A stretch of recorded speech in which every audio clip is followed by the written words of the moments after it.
Greetings, everyone, and welcome back to another installment of Hidden Harms, a series between myself and a good friend of mine, Lionel Suggs. We're going to take the conversation to something a little bit more serious.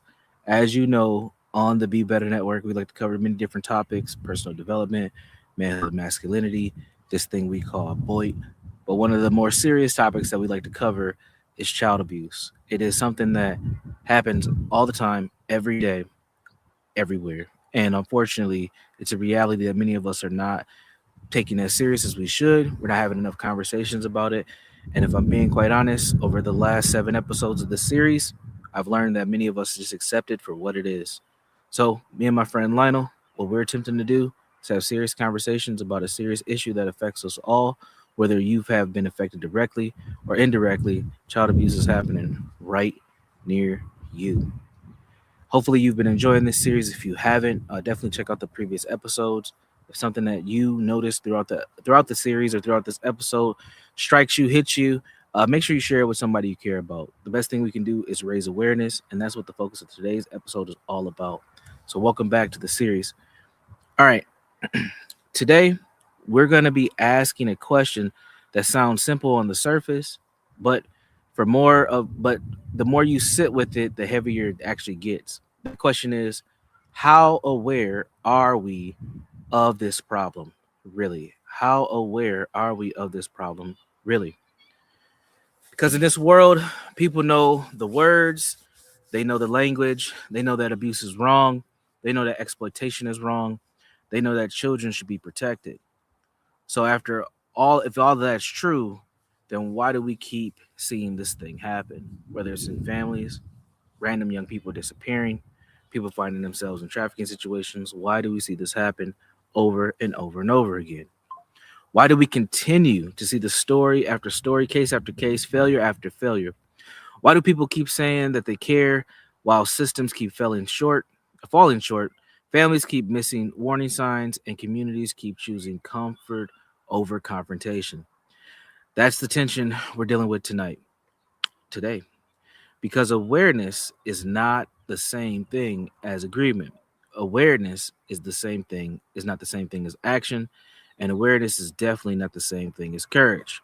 A lot of people are aware enough to say the right thing in public, but when it's time to challenge someone that they know, they end up falling short. They don't know what to do. They become mute, stuck, frozen. Why is that? So that's one thing we want to dive into today. So Lionel Suggs is here with me today, and we're going to dive a little bit deeper into this silence. What keeps us our mouths closed? What keeps us mute? We're going to talk about the prevalence of sexual abuse against children.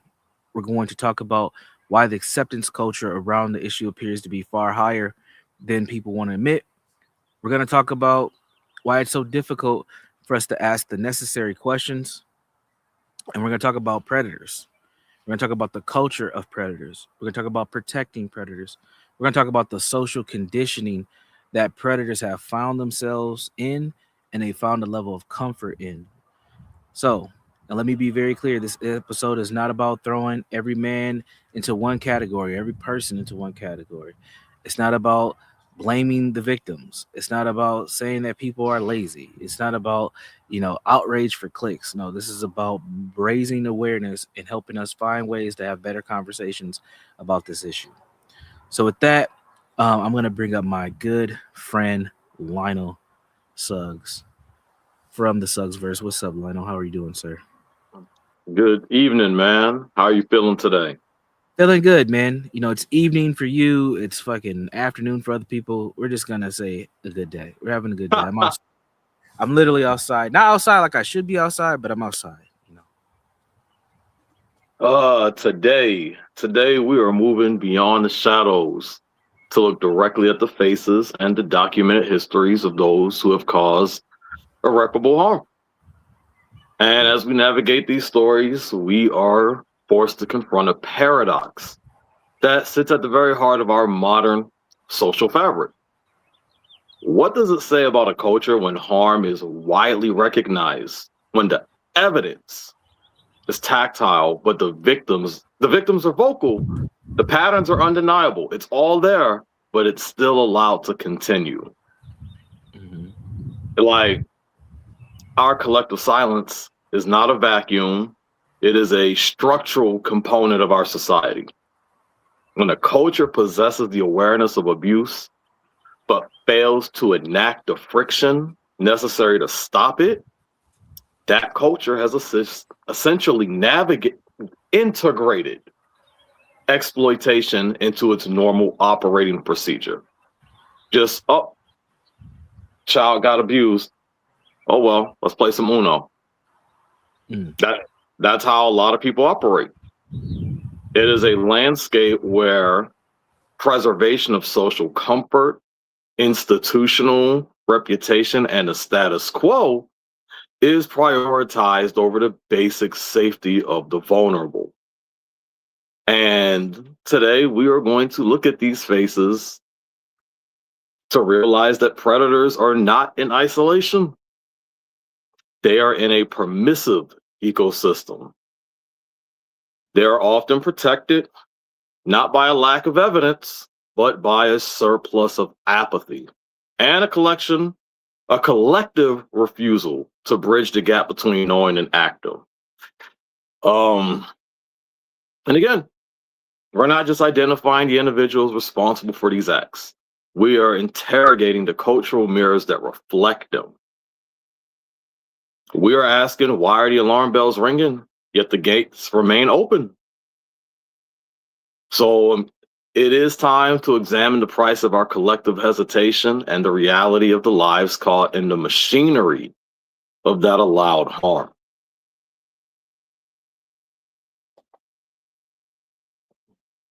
I want to start by showing y'all this story that happened 10 days ago.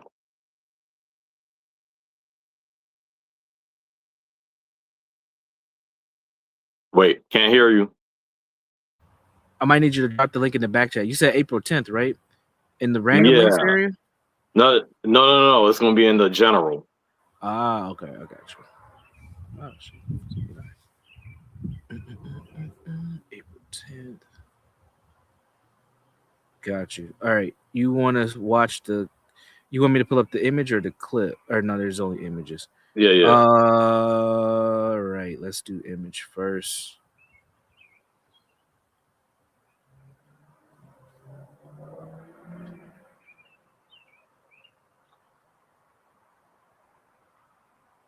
Can you see it?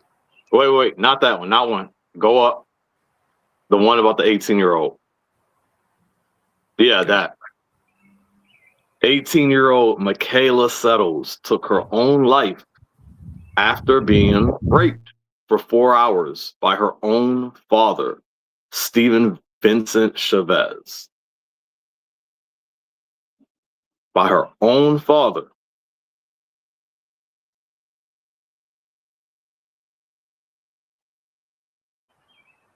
Now, We've seen a lot of these throughout this series of parents abusing their own children, right?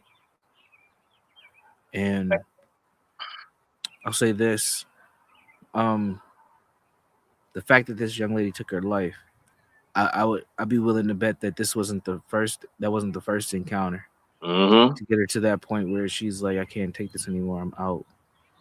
Um, yeah, I know someone personally who has victimized their child. Their daughter is pretty messed up, and the young lady's just going through a lot of hell, man. Even to the point now where she's transgender. She is no longer a she identifies as a male now.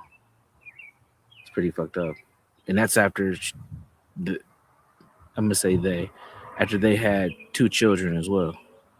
Now they identify as a man. Go to the next one. The IG link. No, it's right under it.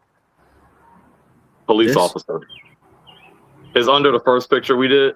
It's the police officer. Oh, I thought that was the same photo. No, Yeah. Got you. police This is. officer was charged with raping.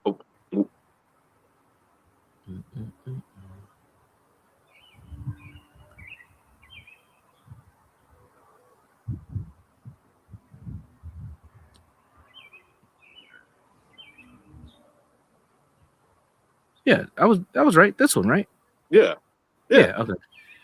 there's three pictures, but so yeah. I Police got you. officer was charged with raping her adopted son, who was 12 years old.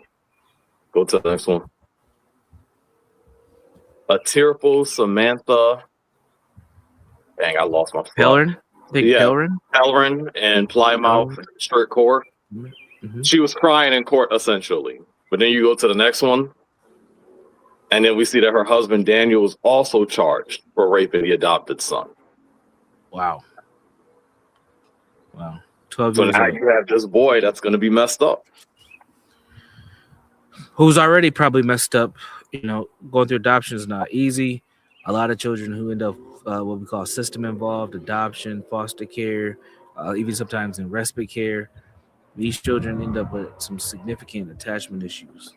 So to find themselves placed in a home, getting adopted, which at 12 years, I don't know if they were adopted at 12 or not, but still, adoption is a huge thing for a lot of kids because a lot of kids do not get adopted, and to be victimized even further is it's really messed up, man. It's like the significance of the abuse is bad enough, but to do it to have it with someone who was supposed to quote unquote rescue you and give you a life after yours is already jacked up because you're an adoption. I mean, it's tough. It's very tough. So When I now we say, just go ahead.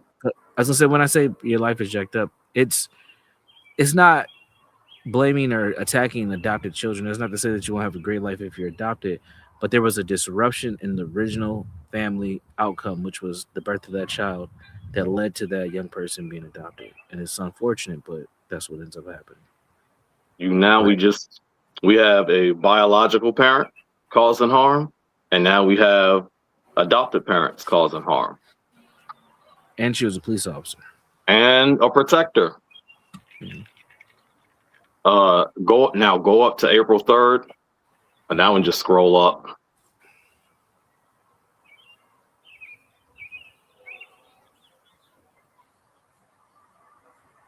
Now we hear all that nature in the background. Oh, I should mute up my. Well, maybe No, it's you're calming good. people. You're good. You're good. We got birds and Uh, deers and all right, we can hopefully start at that one okay. All right, we got a lot of right shit. there.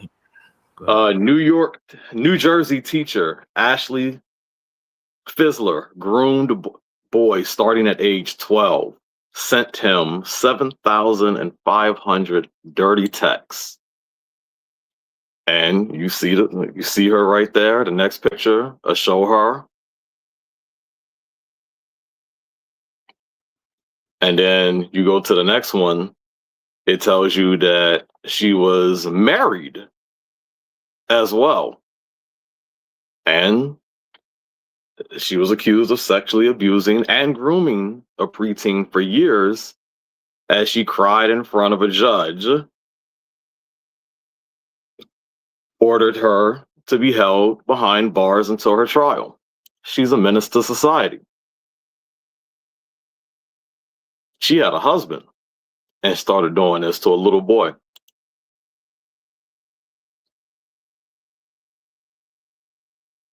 The, ne- the next one, unfortunately, another teacher, another sexual relationship with a student.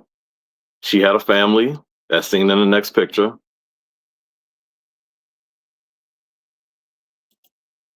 And the story is with this one, she was a substitute teacher and an assistant girls soccer coach. But she is in custody now because she had an inappropriate relationship with a student. She was 31 years old and she is being charged with first degree sexual abuse.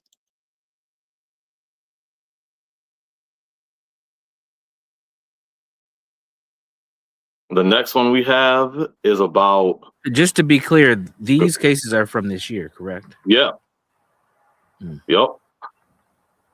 Yeah. Some might be from last year, but they're mostly from this year. Gotcha. The sister of OpenAI CEO Sam Altman files amended lawsuit alleging childhood rape by him.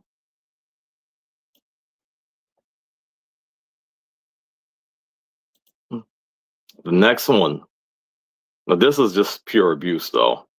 Uh,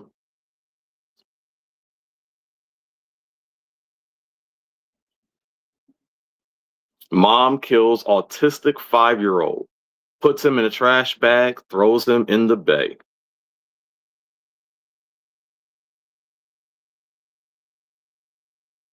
That's why I be bringing it up. It's hard for me to sometimes see that you have a child, it just changes you, and you see monsters like this. Let's I'm let's not get going to into it. stop. Let's get into it. Let's get into it. So, for the listening audience, Lionel and myself have had this disagreement for months that when people have children, it changes them. And and I'll be honest, my perspective on that is it usually changes them for the better. Lionel says it doesn't change them at all. And Lionel's proof that he utilizes, and you can speak for yourself in a second, Mhm. is that look at all these parents that abuse their children. Having children does not change them. My comeback to Lionel with that is that these are monsters. These are not parents. Like there's something Okay, wrong with these okay. people. There's something wrong with these people. Um, I think that when you do have children, it does have an effect on you. If you have caring and nurturing tendencies as a human, it should. But I don't think these people do. I also think that these people also might have some demonic spirits, but we're not going to get far deep into that right now. But I definitely think that. But what?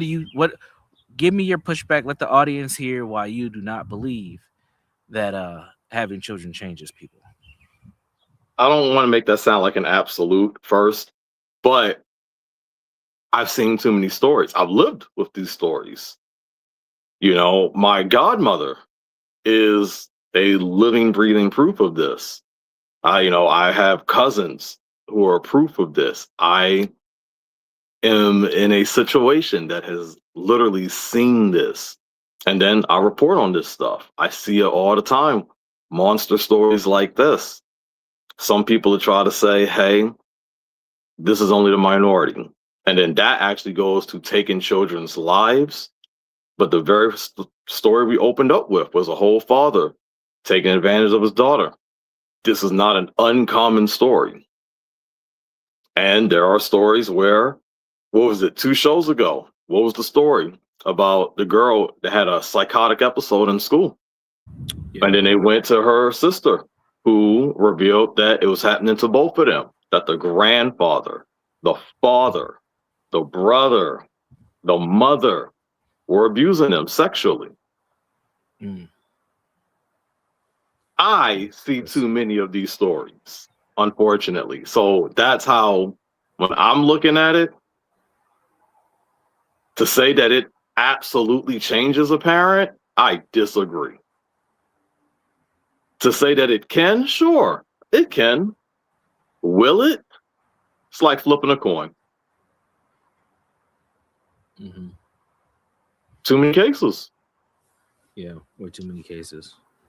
It's too many monsters, as you'll call them. The next And one, oh, go ahead, go yeah, ahead. I was just gonna say calling them monsters is just a nice TOS way of not saying other things. But I mean, Yeah, they are demonic. They are demonic. I believe they are. I think there's some. You have to have something wrong with your core, man, your soul, to abuse a child. To even think a child is attractive, I think you gotta be a sick person like that. I don't. It doesn't register for me. I don't get it. And even I don't even think. And I feel like I've been like this even before I had children. But having children just made it even further. Like, why would you want to harm them? And why do you even think sexually? I don't even like. I have daughters, right? So like, mhm. I mean, there. I will do what I need to do as a father to keep them clean, like when they were children, wiping them and stuff like that. But once they got to a certain age, usually like 5, 6 years old, I would teach them, and I would also have conversations with their mother about how to take care of themselves, so that they don't expect me as an adult male to be wiping and cleaning them. Now I have a Yeah, four I year old. got you. I have a 4 year old, and that's where we're at right now in her stage. Is she's so comfortable with like laying down, being white, hey dad, I need help, and then like she's so used to everybody doing stuff for her that when she's with me, she's being forced to do things on her own. Like even when I give her baths, like I'll wash her hair, but then when it's time to like wash her body, you wash your body because I don't want to touch you. I don't want you to be used to a man touching you.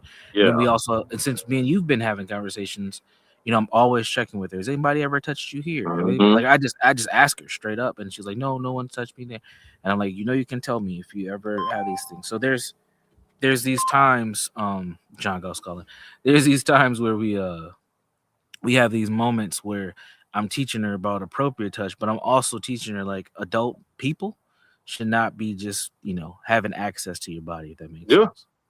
Yeah, and I'm her father, right? So she shouldn't. But like, this is where it gets crazy. I say this like I'm her father, so she should have a fear of me. But when you look at stories like this, yes, she should, because these people prey on the people that they know, and Mm-hmm. parents do it at the same time. So, and I would hate for any person, but especially a young girl, to be growing up fearing her father, fearing the men in her family, her brother, as we've seen in the other story Mm-hmm. with the guy from ChatGPT. Like, you should not have any fear. Those we talk about men are supposed to be protectors and providers and all this other nonsense, right? But those should be the first protectors and providers in your life is your dad and your brothers or your cousins or your uncles or whomever, grandparents. Like, Mm-hmm. but what we know about the stats and what we know about these stories is usually those are the people that are victimizing Yeah. these folks the most if they have that demonic spirit. So I don't know. I don't want to get on a soapbox, but that's one thing that has been a big aha moment for me as we've dove into this over the last year or so. North Carolina gym owner took a plea deal and he avoided prison despite facing a list of serious charges involving a teenage girl. At the top, it Mm. shows he raped and strangled a 16-year-old girl, but won't serve a single day in prison. And you Yeah, I got to wonder watch why. out. And you got to watch out for stories like that, unfortunately, because it happens. Yeah, I wonder why he won't serve a day in prison. That's fascinating. They probably gave him probation, which means he's Uh, free to reign and do more damage. Unfortunately, the next one, like Rick said. you're right. Yeah, he's right, man. I would be I wouldn't let him freaking throw. If he was my neighbor and the ball went to his yard, that ball's gone forever. I wouldn't Yeah, want it's him gone. communicating. I would want him communicating to my children. What? A pastor who said Christians shouldn't feel safe around LGBTQ people was arrested for sexually abusing a 15-year-old girl. Mm. That's another thing that I've noticed too is the justification of you see one thing as a sin or a not favorable behavior, but then the hypocritical nature of you is participating in something is equally as bad, if not worse, in these cases, right? Um, so being homosexual is a bad thing, but having sex with a 15-year-old is fine. Like, we see a lot of this shit in Boyd, if I'm being completely honest. One of the reasons why I made that song "Grape Juice," people caught the metaphor. Grape is the term that we use as the subterm for the R word, Mm-hmm. and juice is something that used to be an old term for like having game, having what now kids call Riz or whatever. So I put those two together, and we got a lot of grape juice behavior on these panels with these guys talking about why women should be taken advantage of, and talking about women, young girls, the ages of 15 and younger sometimes, why they should be put on the platter for men, which is insane. And I can't believe these conversations happen. Or we'll see a story where a teacher's had got caught having sex with a kid, and I've heard men that are quote unquote respected in these spaces, content creators, people who have their own channels, people go to their channels every day, say, I wish it was me. I wish it was my son. I gave him some dap. I'm like, wow, it's insane, man. It's insane. What's up, Amani? All right, next one. The next one. No, I don't have the description for this one, but I didn't. No, no, right above that. Wow, I missed it. Hold on. So this young girl was raped, hands cut off, murdered, and left in an Jesus. abandoned warehouse by Jesus. someone, abandoned house by someone that should have been her protector, her father. So again, we see here's another parent who didn't change because he had a child.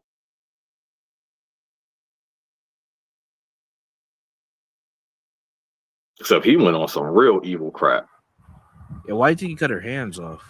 I mean, cut the hands off. I can't tell you why. He was on something. Man, I couldn't imagine killing my own kid.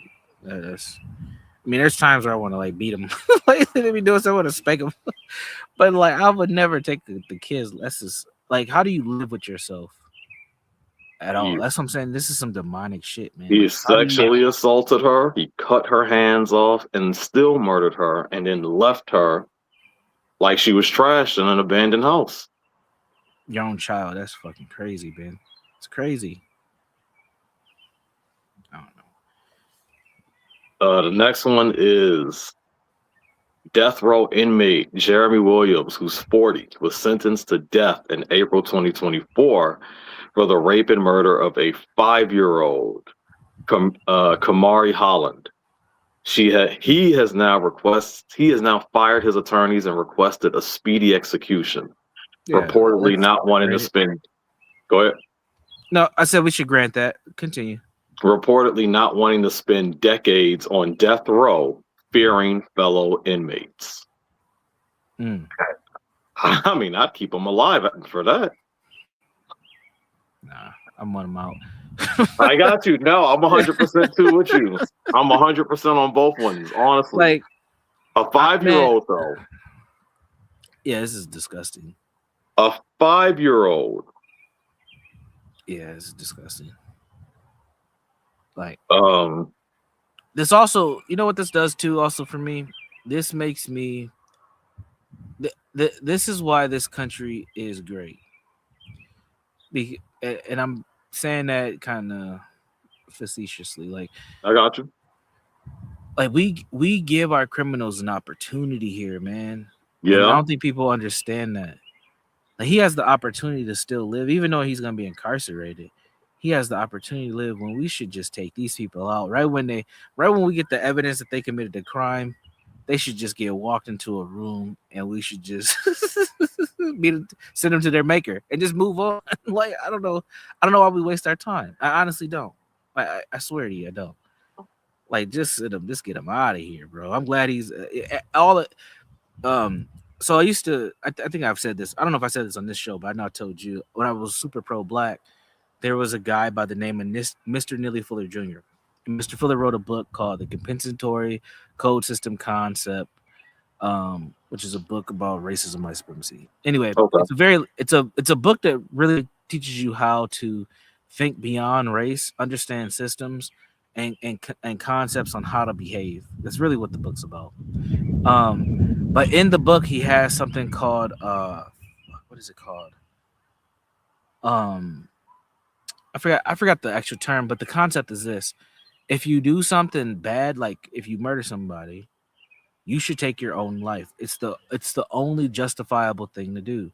So if you're about taking another life, you might as well go ahead and put the Mossberg in your mouth and do the Lord's work, because what else is there to do after that? And that always stuck with me because I'm like, damn, he's right, and I understand when like they just had a situation happen in Virginia with the Surgeon General. He took his ex-wife's, or I guess they're getting a divorce, took his wife's life and then took his own. That's compensatory justice. That's what he calls it. Okay. Compensatory justice. If you are going to take the life of someone else, you might as well take your own. Now, in this case, he should just get out of it. We should just erase him. But I think that if you're about that life of murdering somebody, you might as well be prepared to take yourself out too. Yeah, it's kind of like an eye for an eye. But anyway, what are your thoughts on on that? That's very interesting. No, I think that's very interesting. Yeah, I got to sit compensatory on that one. justice. I'll see if I can find anything on it without pulling that big old book out. But yeah, compensatory justice is what that's called. All right, what do you want to go to next? The next one is just a reminder. And this stuff that y'all can easily look up, just so you know. The number one offenders are middle-aged white males. Most are biological fathers. That does not mean that others aren't doing it. Just so you know, they're just saying the number one offenders. 55% of offenders are hands-on abusers. The average offender has 13 victims over a lifetime. And among 5,000 victims, more than 3,000 were infants or toddlers. That last one, that was actually done in a year study. I think it was 2022 or 2024. It was one of those two. But they were showing that a large amount of these victims were under the age of 6 years old. That's disgusting. as as we just saw with a previous story. The You know, next one. Oh, well, go ahead. before we go to the next one, the thing that's going to stick out to most people with this slide is the first line about the middle-aged white Mhm. male offenders, right? Because we are very racialized here in the United States, and our racial lens is hypersensitive. What are your thoughts on this? Being mostly middle-aged white men, what are your thoughts on why do you think they are leading the charge in that area?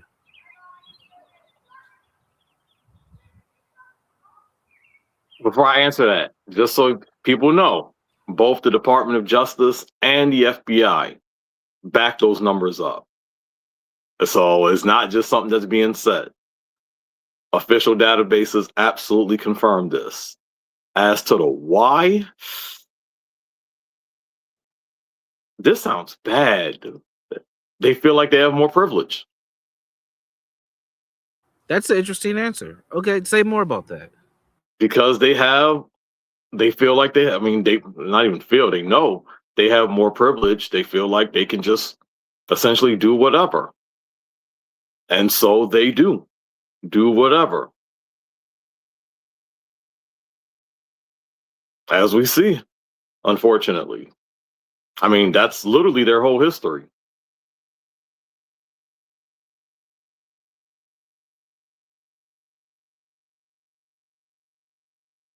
But That's interesting. if we go into layers, conditioning, unfortunately, it's conditioning, generational conditioning. We can go into that category because this isn't nothing new, but Mm-hmm. this isn't nothing that has also changed either. Mm-hmm. And because they're not realistically being held accountable, not at an effective level, guess what? They're going to keep doing it. Yeah, interesting. I'm surprised this doesn't get brought up a lot in these racial conversations. I wonder why. Because it overall points to men. That's why. Even though it's gonna even though it's gonna point to the white guy, it's overall gonna point to what men are doing. And let's be honest, a lot of men aren't talking about this. That's just No, the honest not truth. at A all. lot of men in general aren't talking about this. I guarantee you, the conversation of who's the goat, LeBron James or Michael Jordan, comes up way more than child sexual abuse Yeah. on a yearly basis. We could use that as a marker. I guarantee it. And I see the comment. You want to read it? Yeah, the comment is I worked in social services during uni, that's university college for folks. And what I found was a pedo has hundreds of victims. Go ahead, Lionel. We see there are some. I do have some stories on hand, unfortunately, where one man had 400 victims on him. And this was a guy that the community trusted. And he used that kindness as a weapon. There it is. You say that all the time. It scares me because I'm like, I see myself as a kind person. I'm like, am I manipulating people by being nice? I have to think like that now. Like, it's crazy. Kindness is a weapon. That's And that guy showed it. that's insane. That's insane. We can go to the next one. There's a follow up that I wanted you to Go ahead. respond to. It said middle aged white men are the top of society, so when they are older, then they are looking for power. Thoughts on that? I mean, I know some trailer park trash too now. I don't want to say it like that, but they call themselves that. Um, I agree though. I do believe that part of a core attribute that people do look for is power. And one way to exert your dominance or power is by taking advantage of somebody. Mm-hmm. That's going to give them that thrill. That's going to give them that sense of authority, that sense of power that they may not be getting anywhere else, or because they're bored and they want it somewhere else. So I agree. Interesting. Salute to San Jose. Thanks for stopping by. Good evening. There was a follow up. And the worst thing you can do is go after children is seen as the ultimate power move. We see that in like a lot of the Illuminati stuff, Hmm. them sacrificing children and things like that. Yeah, big and big situation. God sees all. They will not go unpunished. I hope not. I hope their punishment comes quickly and painfully. Salute to CM as well. Salute CM. Welcome. Broken jokes. All right, we're gonna get to the next clip. Two Arizona teachers were terminated recently over a sexual relationship with the same minor, but no arrest was made to them, at least yet. Now, what do you think? I wonder what happened here. I wonder if did they work at the same school. I wish we had names on this one. Google these shits. Um, I got to do better with that one, but did they yeah, share? Did they share? Did they know? Did they both like share secrets to get this boy? Was this boy just? Did he have some game and he just pulled these two chicks, these two teachers? Like, what the hell happened here? This is interesting because usually you see these teachers kind of flying solo. Which also brings up another point. I thought about this when that teacher that I knew that we had covered on the show. I remember. Yeah, so I'm like, man, don't nobody had an idea because remember from that story, remember the first time he had sex with the girl, it was during one of his classes, but he had like took her to another classroom, and I'm like, that like nobody had an idea, like nobody had a clue.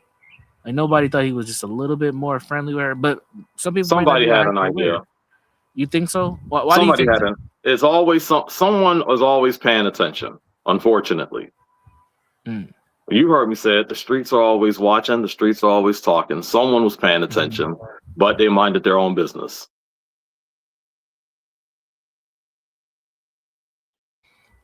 But we And do I that just in a think lot of these cases. so. I think I've shared this with on the stream. Like I used to work in school, like directly. I used to be school based therapist for years, or school linked. School linked is when you go in, do your therapy, leave. School based is when you're like planning and your office is in the school. So I used to do that for a long time. It was Sub Taylor. Um, and I used to see some teachers that were super friendly with kids, but it was like they had a rapport or whatever. It wasn't Okay. like they had like it didn't seem inappropriate. It was just all like, oh, Mrs. Anderson's cool, or there's Mr. Wachowski or whatever the fuck, They would just have like these rapports. But like, how would you decipher between they're just a cool teacher or educator in the building versus they may have an inappropriate relationship, You outside the don't. obvious. You You don't don't know know. until you know. That's my point. You don't know. You have no idea. You have no idea. Like I would never thought Homeboy would be doing something like that. He won Minnesota Teacher of the Year like Yeah. 2016. Like that was fucking crazy. He was like the first or second black person to win it too. I think like, it was like a big fucking deal here. And this dude was sexually abusing a kid, bro. I was like, this is insane. But you never know. You never know. All right. The next one is about a teacher who dated a student's mom to rape her 13-year-old. And he is a former teacher at Sukawilla Middle School in Florida. And he dated the student's mother for months as part of a plan to get close to her 13-year-old daughter and sexually assault the girl. He was 41 years old. And luckily, he's being held without bond in county jail.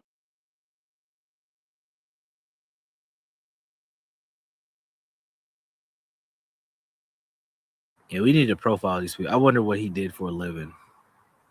He was a teacher. He was a teacher. Yeah. Oh shit. The next one Damn. is a pastor who raped a 12-year-old. He was set free after 6 months.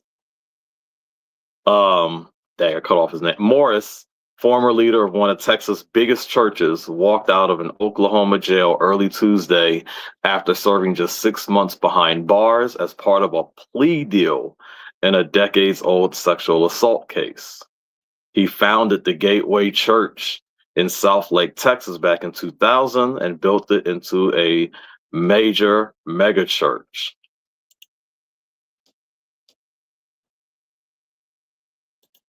A 12-year-old. That's crazy. And then here's the next one is just as crazy, actually. Unfortunately, 3 teachers in 1 week arrested for crimes against children. 3 educators from different parts of the country were taken into custody this week on charges tied to alleged improper conduct with minors or students.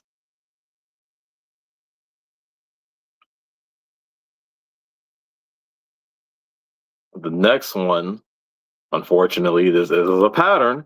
A female prep school teacher, 25, charged in case involving multiple male students.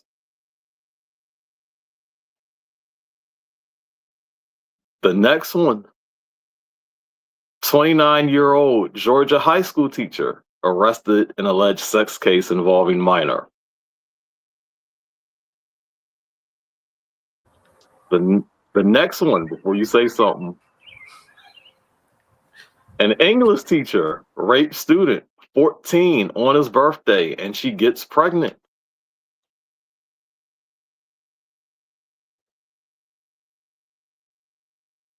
The next one, married woman admits to sleeping with 16-year-old in school closet and in the bushes.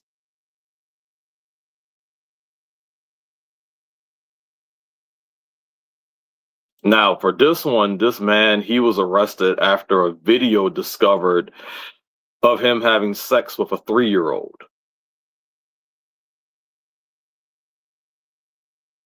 A 3-year-old.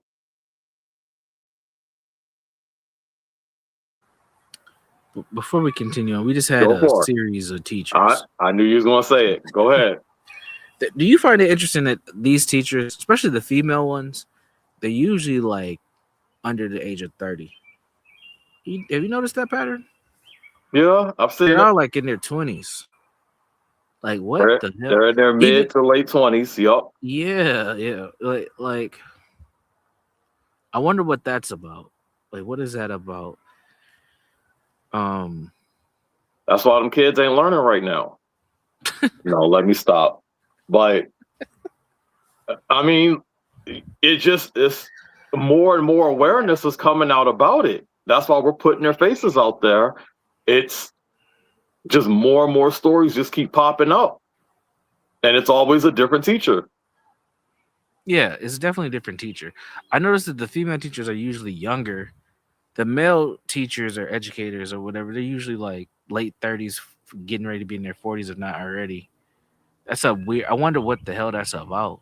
I wonder if there's any genetic things going on there. You know how like in the red pill they talk about like chicks get ready to hit the wall, men hit their peak. Like those ages are matching up. I wonder if that has anything to do with anything. Ultimately, what we know about a lot of sexual abuse, a lot of that's about control. I think there's a lot of demonic pieces in there too. That's interesting you say But that because of the next story. all right, let's get to it then. Let's see if we can make this connection. Mhm. Oh, shit. He had sexual fantasies about a 5-year-old. So the woman filmed herself acting them out and sent the videos on Snapchat. A friend called the police. Now they face 39 charges and $9 million in bail. Why is the bail so high? There must be other stuff there. Yeah. They must have found like a lot. That's a high bail. But that's between the two of them. Still, even if it's between the two of them, that's extremely high. Does she have a MAGA hat on? What is that red hat? Yeah, she has a Trump hat. Of course, they had to put the Of Trump course. hat. Of course. Oh, 14-year-old girl escaped. this looks like one of the niggas on CT's panels. Sorry. Oh, dang. 14-year-old girl escaped a kidnapper after being held hostage for 10 days.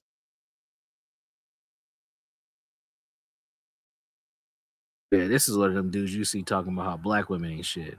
Yeah, I agree. Look at look at this house. Let's just take a moment here. I mean, ain't a lot good coming out of this I situation. agree. Like this, look at the front yard, man. It's like, and then kidnap. Did you ever watch the show, The Shy? If you Shy. know the show, No, no. don't waste your time. It was on Uh, Showtime. It was about these young kids. It was about a community in Chicago, but really it was featuring the young kids. But there was a girl on the show who ended up getting kidnapped. That's this reminded me. She was probably like maybe 15 or 16 on the show. It was crazy. It was insane. I'm She ended up getting sorry to hear kidnapped. that. She ended up getting kidnapped by like her old track coach or something. It was just nuts. But yeah, it was an interesting depiction of a kidnapping and like how a community will respond to it. A lot of people were just going on about their day to day like nothing happened. But Yup, I figured. yeah, The next one, like I said, trigger warning. This man was accused of raping a 9-month-old infant, and he was caught after years on the run. The Jackson, Tennessee Police Department announced the arrest of the man a couple weeks ago. Isaiah Hayes is his name, 27, and he was taken into custody Friday on charges of aggravated child rape, conspiracy to commit aggravated child rape, and especially aggravated solicitation of a minor. And the child was only 9 months old.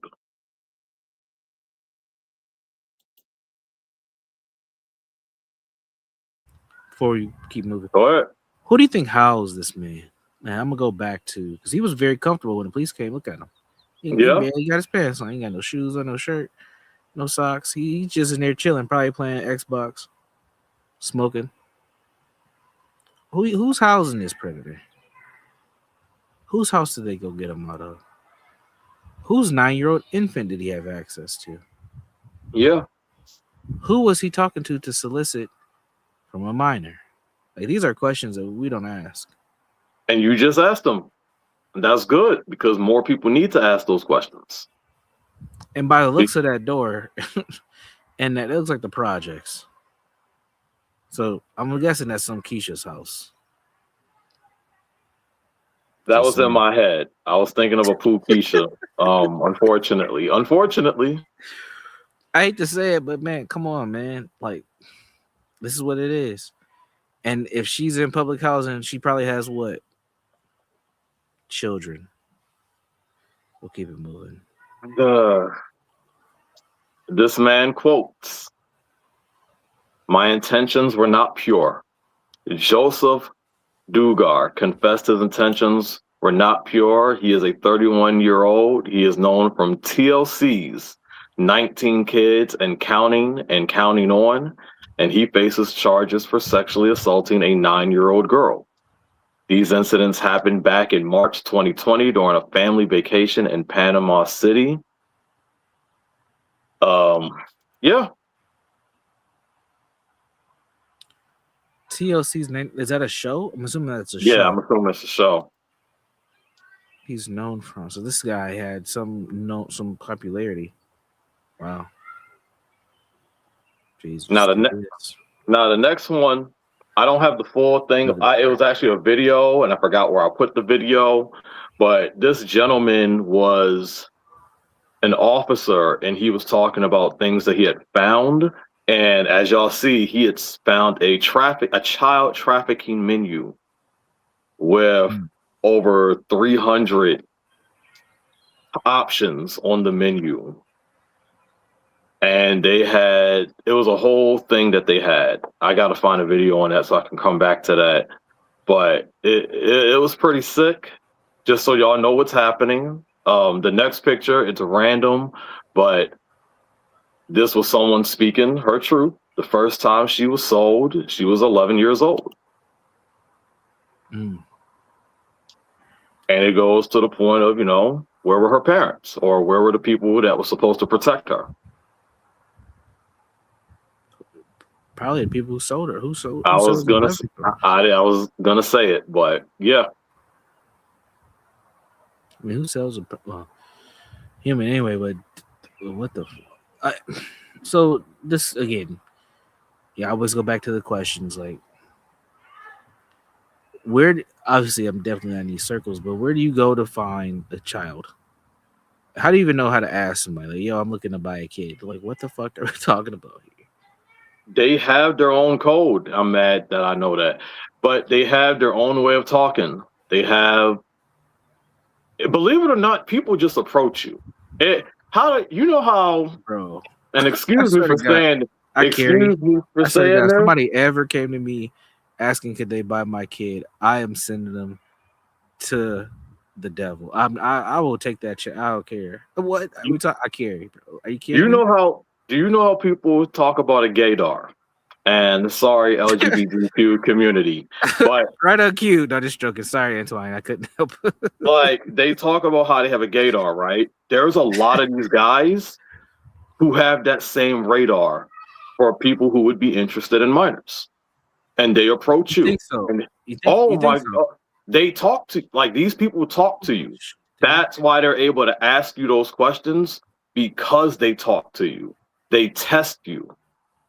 And if you pass the test, then guess what? You're about to be invited, or we're going to ask you a couple questions that, hey, maybe I could, see your daughter for a couple nights.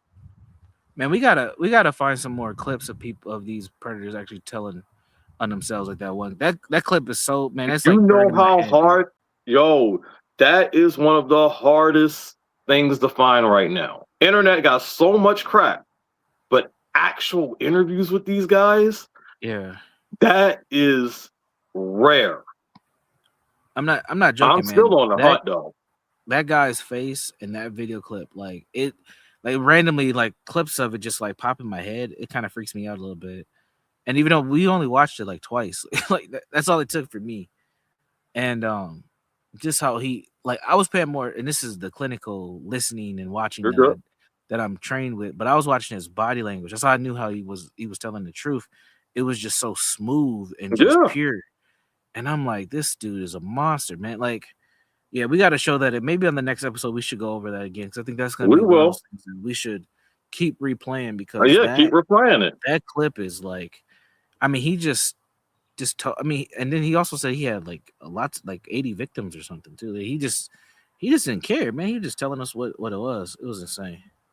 The next one is actually something we will have a whole video on in the future, but this Oh yeah. programmer for Roblox, he was charged with 40 counts of child porn and was in possession of a child sex doll. Oh wow. So yeah, 40 counts of pornography involving juveniles under the age of 13, and one count of possessing and trafficking or importing a child sex doll. Which I also Mm. want to point out that will be something else I dive into, but there is, it's growing. There are child sex dolls that are being made and they are being distributed. Mm.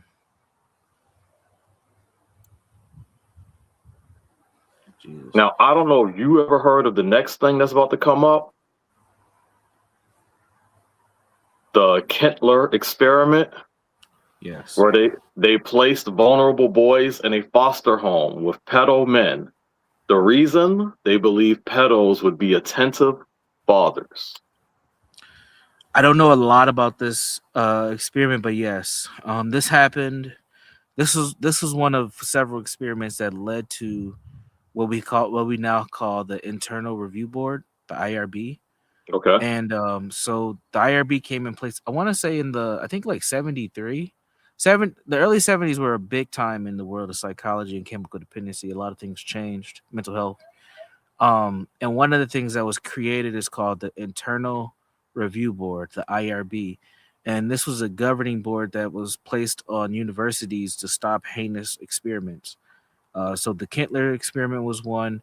One of my favorite psychologists. He wasn't a menace like a lot of these other guys, but he would put people through some he had a good balance. Like he would take them to the extreme, but he wouldn't make people crack, which is what the fuck is I forgot his first name, but his last name is Gilmore. Gilmore We had Philip Zimbardo's study of the Stanford prison experiment. Most people know about that's probably the more famous one. And then we had the little Albert experiment. I forgot who the scientist who did that one, but these are all experiments where they were pushing human behavior and seeing how far people can go. This is like real dark psychology.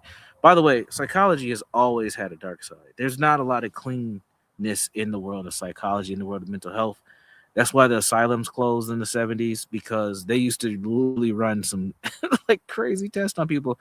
Man, if you guys ever have like you have some time on your hands and you want to see some crazy shit that humans used to do, look up old asylum. You can just search like dark psychology asylums, or you can look up old psychological devices. Man, they used to have some shit that will blow your mind. It looks like Saw, man. They would put people in all types of crazy shit. But that's humans. We were trying to figure out how humans engaged and attacked in one of the most vulnerable populations where people with mental health issues. Because at that time we didn't have these fancy books that gave us these diagnoses. They were just like, that motherfucker is crazy. Let's tie him up and put him in a bathtub for 72 hours and see what happens. Like they would just be, It's they interesting. would You just, just said that because that yeah. actually goes to the next post. Are you serious? In a sense, in a Oh sense. God. But yeah, I'm not surprised by this. I mean, they used to take kids. One of the other famous stories, I'll say this real quick and then we'll move on. Go for it. I forgot the name of the study, but it was a conditioning study where they were taking infants, boys, and they would give them a rabbit, little bunny rabbit, and then so the little baby doesn't know the difference between a rabbit or something outside of the sensory nature of the rabbit versus like a book, right? So they would have the rabbit, they would have the baby touch the rabbit, and then they would come behind the baby while the baby's comforted and conditioned with the rabbit, and they would like slam a hammer down like really loud to scare them, to the point where the baby started to associate rabbits with fear of loud noises and something danger, pretty much. So they would do stuff like that. And that original study where they did that man ended up having like some serious mental health. That kid that was a baby grew up, has some serious mental health issues, and died like suddenly, like when they were like 40, and they didn't really know why he died, but they're contributing back to the study that he was part of. It's man, psychology has some dark stuff to it, man. It's pretty evil, but anyway, this was the one you want to talk about. Christian influencer and her husband sexually abused their 2-year-old since the point of birth. The woman's name is Amber Sinkler, and her baby name was Autumn. And they was trying to take their daughter to Bible class, teach the daughter about baby Jesus being born. But wife and husband sexually abused their 2-year-old since the point of birth. Jesus, literally, all in the name of Literally, yeah. all in the name of God too. A 21-year-old mother admitted to killing both of her infants over three That's a years woman. apart. Oh damn! Oh, that Over was a three guy. years apart by holding their nostrils until they couldn't breathe anymore. Oh my God. Again, can't keep telling me, parents, you have a baby, it changes you. The stories keep coming. Jesus. Oof. He said, that's a woman. I swear I thought that was a dude. I probably shouldn't have said that a lot. My neighbors was outside. Texas man They who already thought I'm a asked crazy black man. Texas man who asked a child to pray with him after sexually abusing them for years was sentenced to 60 years in prison. He should have been killed. Um, Easy. 59-year-old Montgomery County, Texas man Charles Guy Scott was convicted of continuous sexual abuse of a child under 14. Mm. The jury found him guilty of repeatedly sexually abusing a child ages 11 to 13 over several years. He used threats, manipulation, and emotional control to silence her, including praying with the victim and asking for the Lord's forgiveness when he feared the abuse might be discovered. Mm. Disgusting. My bad. I didn't see this part of it. Get this part. Yeah, you're good. I got it. Yeah, yeah. I paraphrased it. Whew. I shared this one. 8 men gang raped a teenager, filmed her, and shared the videos on Snapchat. 18-year-old British girl was on vacation in Spain when she met a group of men. What started out as a what started as a night out ended in a coordinated six attack. 8 men trapped her in a room and took turns raping her. 3 of them also recorded the rape and her private parts and shared them on Snapchat. After finishing with her, one of the men went out to encourage strangers returning from their own night out to have free sex with her. Damn. Whoa. The rapist made a deal to avoid long court battle. By admitting they were guilty, five of the attackers secured shorter sentences of only 9 to 11 years, while 3 men who filmed the gang rape were sentenced to 2 years and 3 months behind bars. Jesus. So, what do you think that does to the girl, knowing that these guys? Yeah, they'll be Are, back. yeah, they got a slap on the wrist. Yeah. Also, the devaluation of her, one, her body, but also just her as a person, right? So they can do this to me, and then these guys can film it. They're back out in 2 years, which I don't know what the jail system's like over in where they Spain, but in the United States, a 2 year sentence, you can be out in shit, what, not even 24 months. Like that, Yeah. you'll be out in 12 to 16 months. You get that gets cut down to 9, 11 year sentence. You might do 5, 6 years in your own. It's crazy. Uh, and then the next one isn't. It's just as bad. Long Island cop was busted pressuring an undercover FBI agent posing as a dad to rape his 10-year-old daughter while he watched on FaceTime. Wait, wait a minute.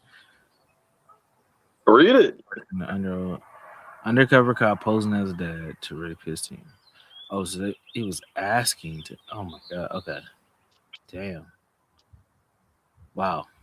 And these Why would he? people, Why? I don't want to answer this question. I'm just gonna put it out there. Why would you want the father to watch you do that to their daughter? That's sick. That's extra sick. You know what I'm saying? Watch this on FaceTime. That's fucking weird, dude. Mm, that's disgusting. Any questions from the audience? Feel free to yeah, drop them in the chat. We can make this show interactive. One of the things we want to do is just blitz you with a bunch of different stories, mostly from this year. If not from this year, we have some from 2025. Because this is happening. This is happening on a consistent basis. yep. This is not a one-time thing. These stories are not urban legends, and these are not just things that happened years ago that we're bringing up. This is stuff that's happening almost on a daily basis. Most sexual abuse cases are not reported. They do not get fancy graphics like this. They get pushed under the rug, ignored, and the children live with these scars for the rest of their lives, unfortunately. If you My go goodness. down, not to the next one, but the one, yeah, with the guy with the glasses. Looks like a pervert. Sorry. A pre-K aide was accused of raping multiple children over a decade. When you go to the next picture, he was the elementary school paraprofessional of the year. 43-year-old man from Somers Point, New Jersey, and he faces 16 charges after authorities say he sexually assaulted multiple children over more than 10 years. Sean M. Stebbins is his name, and he was arrested in March 29th.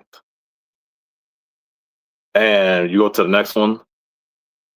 Yeah, court records show charges include first-degree aggravated sexual assault of victims under 13, plus counts for photographing a child in explicit act, permitting a child to engage in said act, endangering the welfare of a child, showing obscene material to a minor, and of course, criminal sexual contact. Go to the next one. Investors say that the alleged abuse involved 4 siblings from the same family and took place in between 2014 and 2025. The kids were all under 13 at the time, and Stebbins had a caregiving role with them.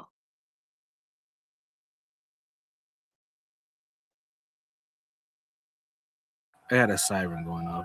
So, so this guy was a paraprofessional. He had access to this family. He had an 11-year run of sexually abusing his family, and no one knew that. Man, damn,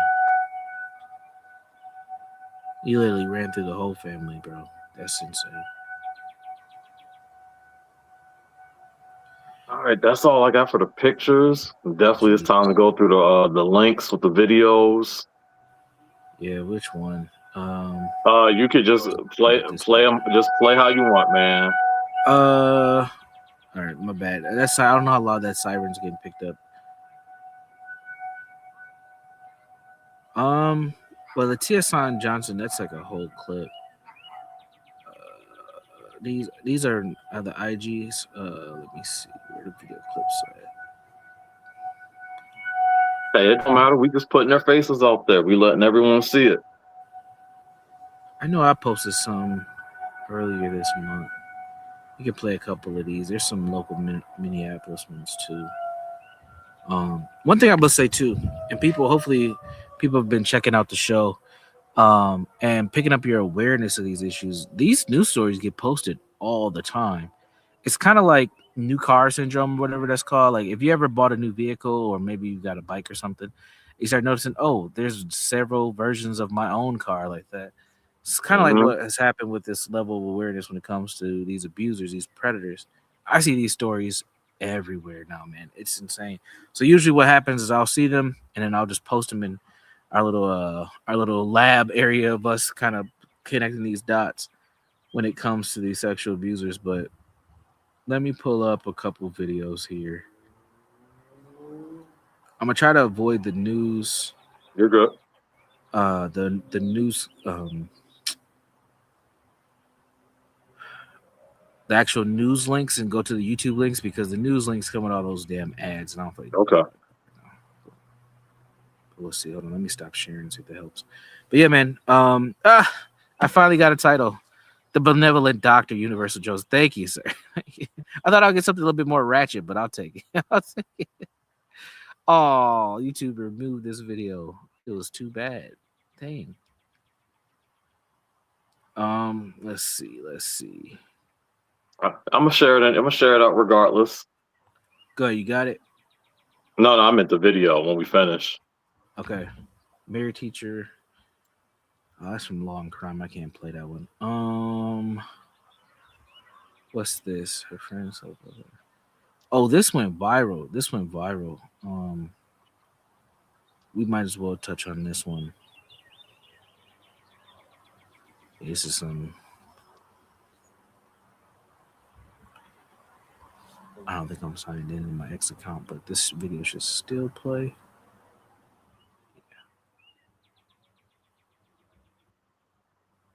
Yeah, this was crazy. So what we're about to check out here is a quick little clip. Oh, let me read it. So this is her friend was sleeping with her underage brother. She found out and showed up to teach her a lesson. But let's pause and talk about the actual child abuse and pedophilia going on here. What would you do if you found out one of your friends was sleeping with your younger sibling?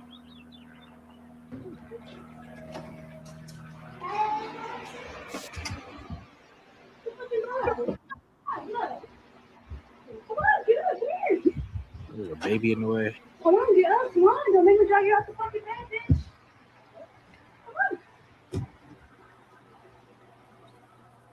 Come on, bitch. Are you up? What do you need for that? Oh my gosh, guys. Wait, guys. What do you do in this situation? I don't know if I can show fighting on YouTube. What do you do in this situation? Split view makes it easier, just side by side. How do you do that? Show me. All right, anyway. Thoughts. You walk in or you catch wind that your sibling is having a relationship with your friend. Your sibling is underage. What do you do? Probably about to crash out. You fighting? Crashing out. Yeah, I'm probably doing more than fighting. I You won't be throw using hands? emotional intelligence in that situation. You can't. I mean, you honestly can't. Like, you have to do something. You can't use any emotional intelligence. Man, are they suppressing these videos? Okay. Wait a minute. All right, here we go. Yeah, that's another thing that I noticed too since we've been doing this is sometimes these videos be disappearing or the links change like real quick, and I'm like, why is this happening? Because some of them get flagged. Some, again, you're not supposed to be talking about this. Mm. Hence why we are. I do need people to understand that, again, this is everywhere. This is everywhere. This isn't an isolated event. This isn't an isolated incident. These aren't many incidents. This is the lives of, unfortunately, a lot of children or a lot of people. Mm. And we're at a point in society that we actually operate. Too many people operate like, oh, well, that little 2-year-old got abused by her mom and dad. Let me go get some bananas. Mm. Not bananas. That's got to stop. Mm-hmm. This next clip talks about a young, I don't know if she's young, but she's recounting when she was younger. Former teen DJ recounts grooming and sexual abuse to warn others about warning signs. So this was in the Oakland area. Let's check this out. A powerful story of survival, healing, and purpose. 20 years after she says she was groomed and sexually abused by a much older man she trusted, a South Bay woman is speaking out, turning her pain into a mission to protect others. As she shares her story publicly for the first time, she tells Arlen Ramirez she hopes families can learn to recognize the warning signs before it's too late.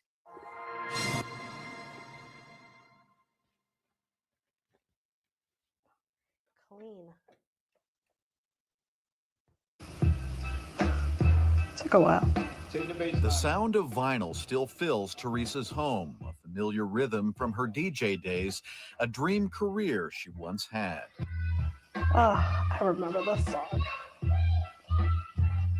But now every record she spins comes with memories of a time when music opened her world to something much darker. I have good memories and I have bad memories. The fun memories as a DJ, but then it also brings me back to the days of abuse. She says it started innocently, meeting a local radio DJ at a record store. She was 16. He was in his 20s and living the life she dreamed of. He took her under his wing, gifted her albums, and invited her to the station. I was so happy and excited to be at the radio station. I'll tell you that. I wanted my dream to be on air so badly at that moment. I was so happy. But he was secretly married and had a child, and what started as mentorship turned into manipulation, late-night texting, private conversations, and eventually he convinced her to sneak out of her parents' home at night. I started believing that we were in this relationship, and he started planting secrets. Don't tell anybody that we're talking. That's huge. He would tell me that I was beautiful, and to a teenager, that felt amazing. What happened next is what she now realizes was sexual abuse, and it didn't last long. Once I found out, my DJ career stopped that day. I stopped becoming who I loved doing. I loved mixing. I loved music, and I just died. She quit DJing, withdrew from friends, felt ashamed and confused, and later she tried to press charges, but too much time had passed. They told me there was nothing we can do. Statute of limitations. Hello, my name is Teresa. Now, more than 2 decades later, she's reclaiming her voice. Ultimately, we do want to break the silence around abuse. At a recent Sunnyvale Rotary luncheon, Teresa stepped up to the podium to share her story publicly for the first time. I was mentored.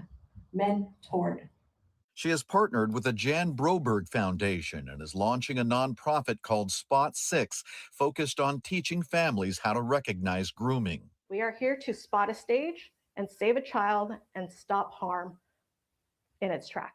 For years, Teresa says she felt alone. Now she's realizing just how common these stories are and how important it is to speak up.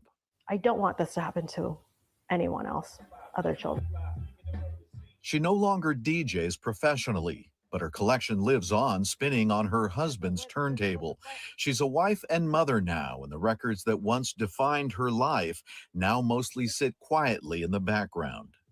The more the message goes out, the more I am healed and the pieces that were broken start getting put back together. A painful past now transformed into a mission to protect others. If you'd like to learn more about the warning signs of grooming, you can go to spot6.org. Experts say open conversations between parents and children are one of the most effective ways to prevent abuse.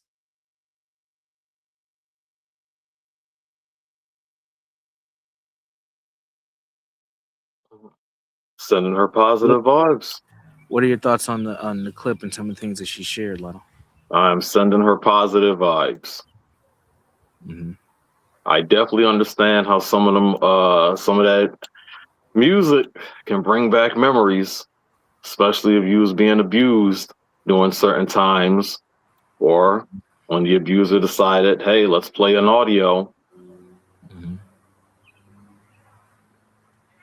I definitely, real talk, I'm just sending her positive vibes. I want to say this. What's Distant Likes had brought something up. He said he didn't know how widespread this was.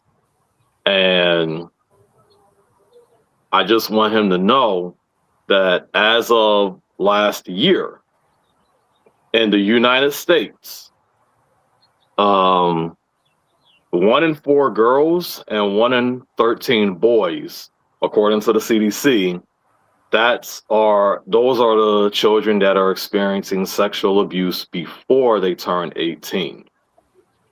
So 1 in 4 girls and 1 in 13 boys. Last year alone, almost 400,000 children in the US was essentially, they had a file for a sexual abuse situation. 51% of the cases, and when they talk about abuse, are sexual abuse.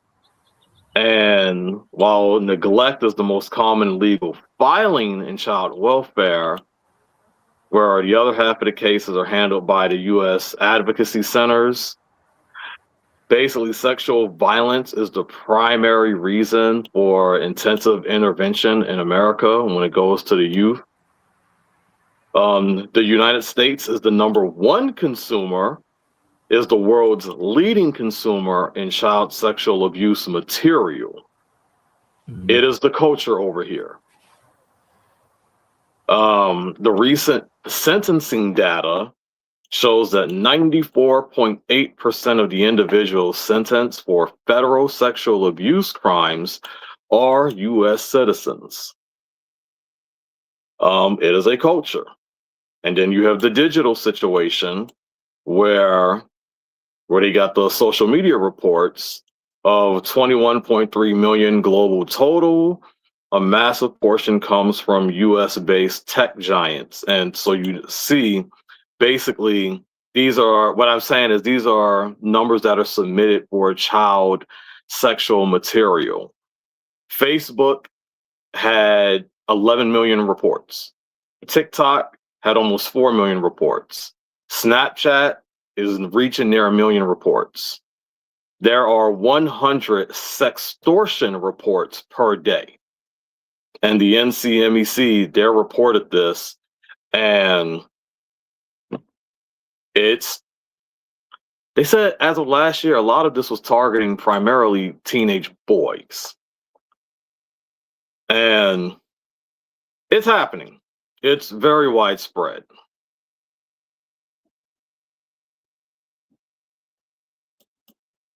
And I'm just saying in America alone, we have data links that show that the cyber tip line, which handles also abuse cases, they have over 21 million reports of child sexual exploitation last year alone. These reports include 61 million images, videos, and files. So almost 200K files are being flagged every single day.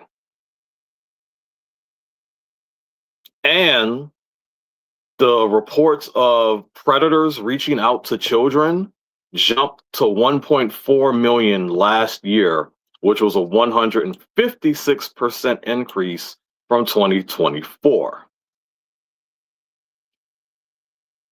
And the last one is, of course, about the graphic AI content. You have the IWF, which is the Internet Watch Foundation.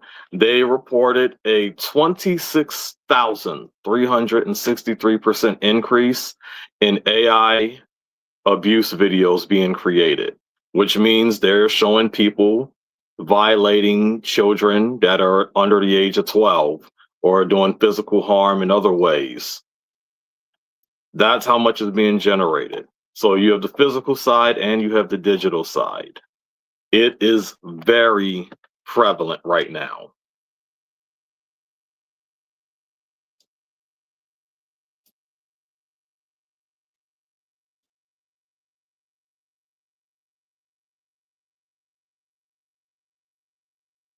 Can't hear you. Our friend Lo asked, how can people be so evil? Lionel, how can people be so evil? I mean, you see it. That's the thing. It's easy for them. But at the same time, kindness is a weapon. They keep showing it. And people, it's either someone you know, it's more likely somebody you know, as we've shown in earlier videos and posts even today. It is your father. It is your mother. It's your adopted parents. They don't care if you're 9 months. They don't care if you're 2. They don't care if it's in the name of Jesus, literally. Mm-hmm. We have touched on all type of different individuals that don't look the same, that don't come from the same area, but they are predatory. Mm-hmm. And we're not doing nothing about it in general, at large. Yeah, at large, yeah. Because it's a culture at this point. It's cultural. And it's being allowed to persist. When they tell you that the average offender has 13 victims over a lifetime, when they tell you that among 50,000 victims last year alone, more than 3,000 were infants or toddlers, meaning under the age of 6. When they tell you number one offenders are most biological fathers, it becomes a situation where you start having to put the math together and it looks bad. Because they could easily be like, well, we only caught 300,000 sexual abusers, but those 300,000, most of them have 13 victims under them. Right. So then the number keeps going up. And these are just the people they can find. We have shown y'all entire trafficking operations where it was being done by 5 individuals, but they had almost 1,000 victims under them, where they was just selling them and passing them around. Yes, it's very widespread. It's very prevalent. How can people be so evil? It's natural. It's easy. It gives them that fulfillment. It gives them that sense of power.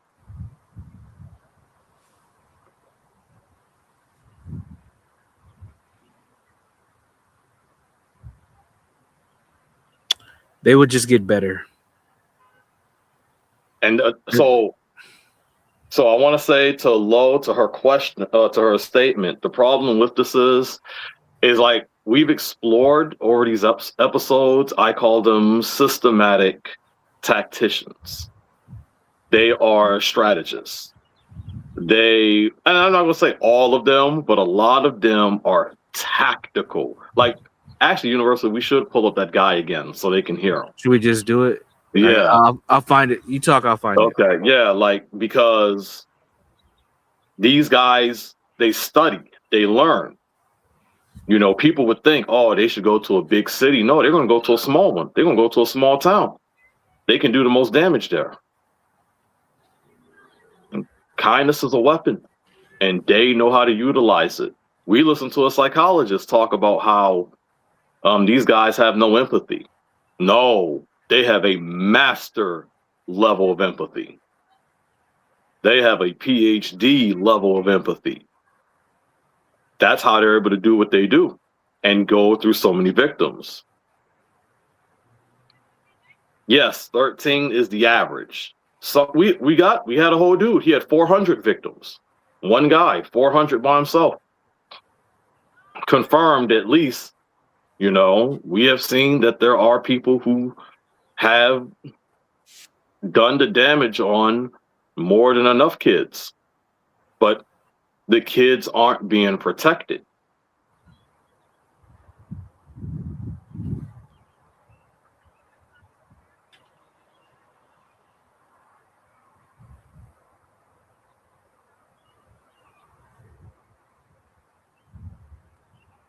You know, Universal brought something up. Me and Distant Light, we met on another show. And on that show, the very first time I actually had a conversation on that show, it was years ago now. The whole panel, it was a packed panel, and they were laughing. They were joking about a rape victim.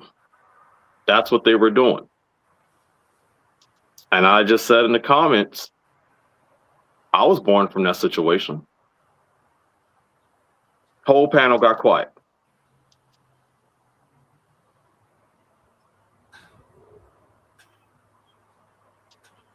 It was all joke and games until you met someone who was a product of the situation and a victim of the situation.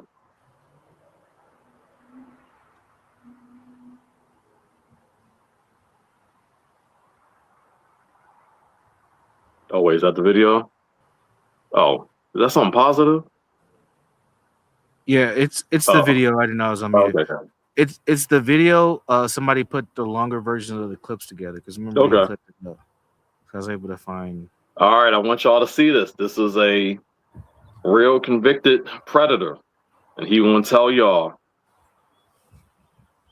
And listen up too. That's the other thing I would say is pay attention. Watch his body. Listen to the words. Listen to his tone. It's a very telling interview. To protect the innocent, we're exposing the predators. Welcome. Jack Reynolds spent more than 12 years in prison for molesting children in the 1980s. In the hopes of preventing more kids from becoming victims, he's agreed to share the techniques he used as a predator. How did you get them alone? Grooming. I would check out their family situation. I would check out their clothing to see how well they were, you know, financially. I would check out their social interaction with other kids. You know, when we were on the ballparks or on the gym floor, you know, I would make sure which ones I wanted to molest. I would give them special attention, congratulate them, talk to them when I know that I would never be allowed to talk to anybody else. You know, aside from everybody, I would give them the attention that an official is not supposed to give anybody. And it made them feel like, wow, he's paying me attention. You know, it is a direct form of grooming. Were there certain characteristics that you looked for in children before molesting them? In children, yes, but more I also looked at their families. If I thought the father was a threat, I would not approach the child. If I thought that the child had friends that he would tell, I would not approach him. If I thought the child had friends that were in the same capacity he was, I would approach him. For the simple fact that if I could molest him, I could lure him into believing, grooming him into believing that he would enjoy it. And therefore, I could manipulate him into having his other friends come and be molested by me as well. So perhaps a child that doesn't really have a whole lot of friends, maybe not really a strong family, things like that. Yes, no spiritual values,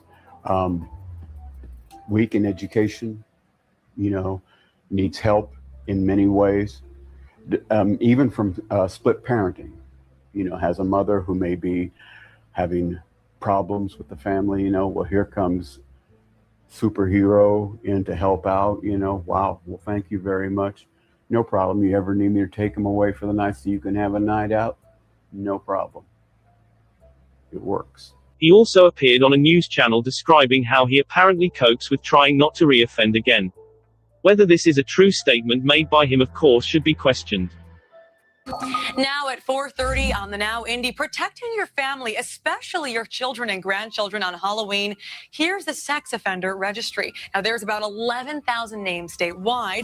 A recovering sex offender says police efforts to attend mandatory meetings on Halloween is good for public safety. Call 6 investigator Rafael Sanchez joins me now live with more. Hey, Raf. Hey, Candace, we're talking about Jack Reynolds. He claims that he molested about 300 children before he was arrested. He says offenders who complain about being monitored, he says they need to stop complaining. I'm the one who put the sex offender label on me. I'm also the one who strives every day to remove that label. Jack Reynolds fears the temptation, so on Halloween, he plans to be in his bedroom. The Madison County man says his home is off limits. The man who says he was sexually abused as a child says he molested about 300 children. His last victim in 1989. After serving 12 years in prison, he says he's focused on not hurting another child.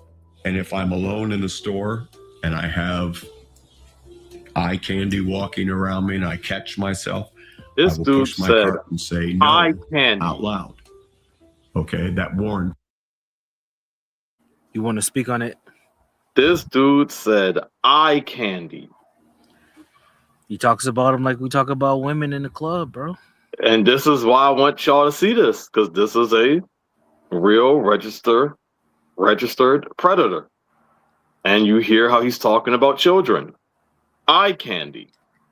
But again, y'all don't hear these guys in real life. And I talk. This and Likes is probably one person in the chat he's heard some other of my stuff. Like, I've been in a room where guys have openly stated they wanted to rape me. And I'm a child. Like, when you're in a situation, when you're vulnerable, they're going to let you know what they're going to do to you, what they want to do to you. This guy is only showing you what a lot of guys around, a lot of people around y'all are missing it. Because they know how. It's like I said, a gaydar. They know how to, but in their case, I gotta come up with a word, but they're predator radar. And they know how to talk to you. They know how to say the right things to know if you're down with this or not, whether to avoid you or not, whether you're ready for it or not. They are systematic. And this guy, he's a tactician. And he's telling you, I mean, he got 300 boys in small towns at that.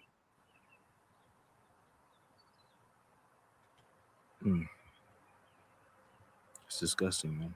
And even though Even though he's older, he's telling you right now his lust hasn't changed. That's what he's essentially telling us. His wording tells us his lust hasn't changed. He still wants the little boy. He still wants the little 11-year-old. But he's trying to contain himself. And he has to struggle with it every day to contain himself.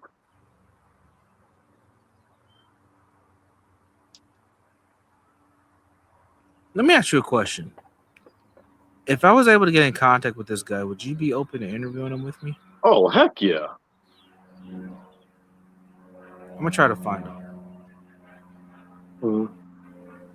Because we, again, trying to get the guys that want to speak is a challenge.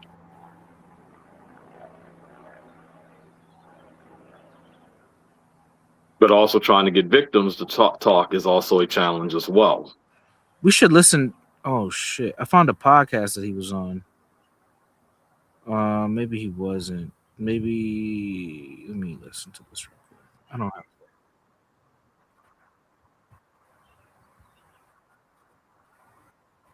Never mind. She's doing the same thing we're doing. She just reviewed the clips. I'm going to see if I can find him and reach out for an interview.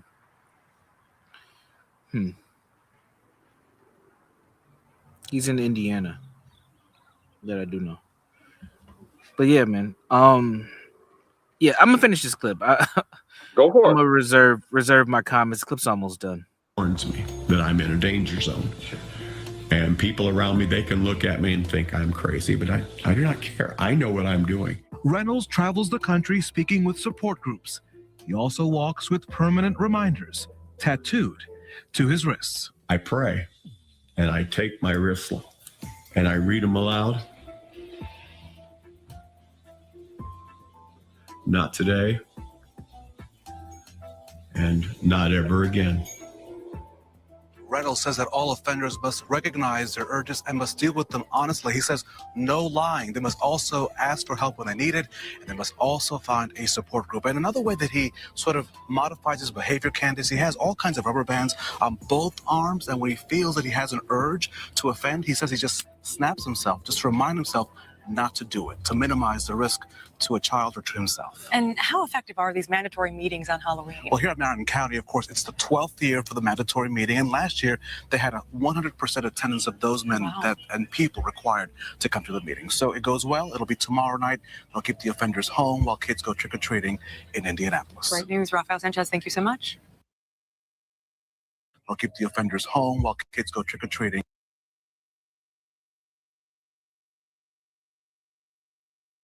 People don't change.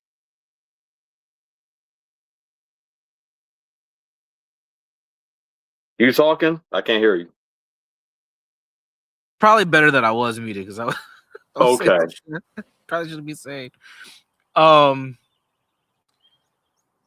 Halloween thing was fascinating. I didn't catch that at the beginning. Damn. Yeah. Makes sense. You got a bunch of kids in a neighborhood, vulnerable, some by themselves, some not. And they could be walking to a predator's door unmonitored. Damn. That, as I sit in this beautiful community, that fucking terrifies me, bro. To be honest with you, it just fucking makes me want to just knock on everybody's door and never mind. What was I gonna say?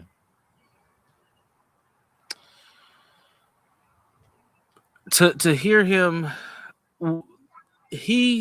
I didn't realize we didn't get this from the first interviews with his tattooed reminders on his wrist. And to me, it gives me more confirmation that this is a spiritual battle as well as a cultural thing that's going on with these people. And these people are demonic, bro. They got demonic spirits in them. Because he has to tattoo and rubber band snap himself and force himself to not have these urges, and he's using God to block the demon. But he's not. That's the thing. We heard him because he outright said when there's eye candy that comes across, he has to go somewhere else. He has to do something. Ain't nothing getting blocked. His wording is telling you he still looks at that 11-year-old boy it's not as a gone. piece of It's not steak. gone. It's not gone. But he is finding an alternative. He's calling an audible when he's getting the urge to do this, though. That's what I'm saying. I'm not saying it's perfect. No, I got If you. it's working, I'll take it. If it's working, I don't want these people abusing no children, bro. But like what I'm saying is he has found a method to stop him from doing this. Not that Allegedly. it's stopping, exactly, yes, because it could be some performance. Could be some performance. Again, remember they're But- systematic tacticians. Yeah, yes, they are. But let's just take him for his word at the Okay. moment. If that is true, that is one hell of an effort that he's putting in to stop himself. Like, it's a lot. It's not easy at all. It's crazy. But go ahead. Oh, all that tells me is that he got a couple pictures, couple Polaroids left in his that he's messing with in the bathroom. That's all that tells me. I know Lionel's giving him no room. I'm just saying. I mean, dude, that's the alternative He's he giving found. him no room.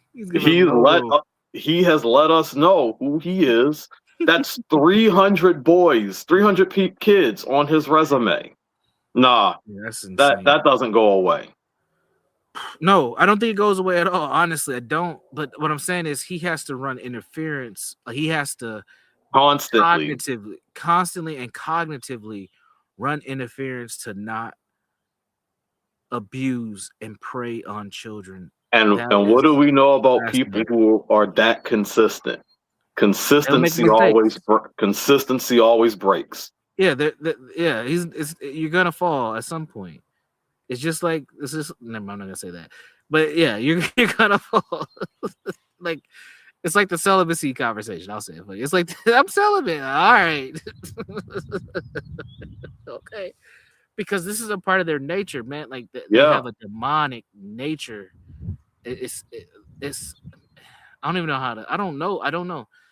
Man, I have to go back and read that Lloyd Dumas, the psycho history stuff that I sent you. Because I used to look at this back. This was like 15 years ago now. Damn, I'm so old.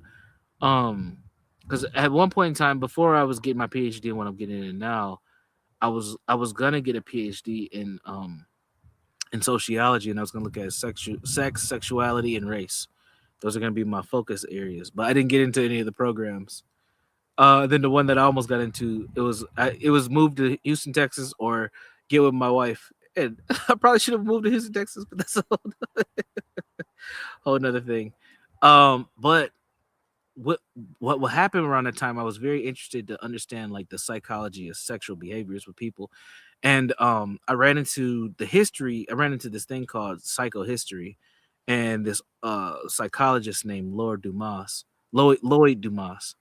And he talked about abuse and why people behave the way that they do with abuse, where it comes from. And I think we should really dig into that at some point, because there's some historical knowledge and even some philosophy that may help us connect some of these dots for us to dig a little bit deeper into this. But yeah, man, that guy, he's one of, I haven't found too many other abusers who talk about their tactics, characteristics, experiences.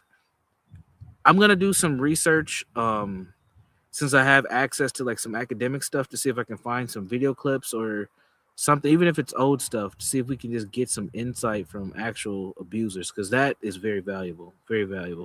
You know, there's a quote that's going around that I've heard, and it's women saying that it's not all men, but it's always a man. I'm not trying to attack the men, but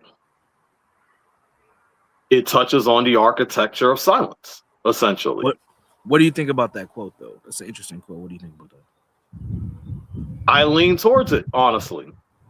Even though, don't get me wrong, we know, as we show today, there's definitely women who are doing it. But we also know the statistical reality. When the statistics are leaning on the men over 90%, that's not a quarter, that's not half, that ain't 75, that's over 80% And the stat is over 93%. It's always a man, unfortunately. Mm-hmm. The dudes that are your protectors, as we saw, the guys that are your biological fathers, your teachers, your faith healers, they're the majority. And they taking advantage of these kids. Let's close out on this question. Urban asks, people can't change or these people can't change? People can't change. F all that. I ain't playing with him. People can't change. I think, see, this is where we differ. And again, it's good cop, bad cop. I'm You're being a good. softy and a simp, as I'm always called. Oh, shit. You see the comments. Needs to be sneakness. Listen, I do think people can change. I think these people, I don't think that they can change. I think this is a part of their nature. It's like a dog when they taste blood, they're going to want it more.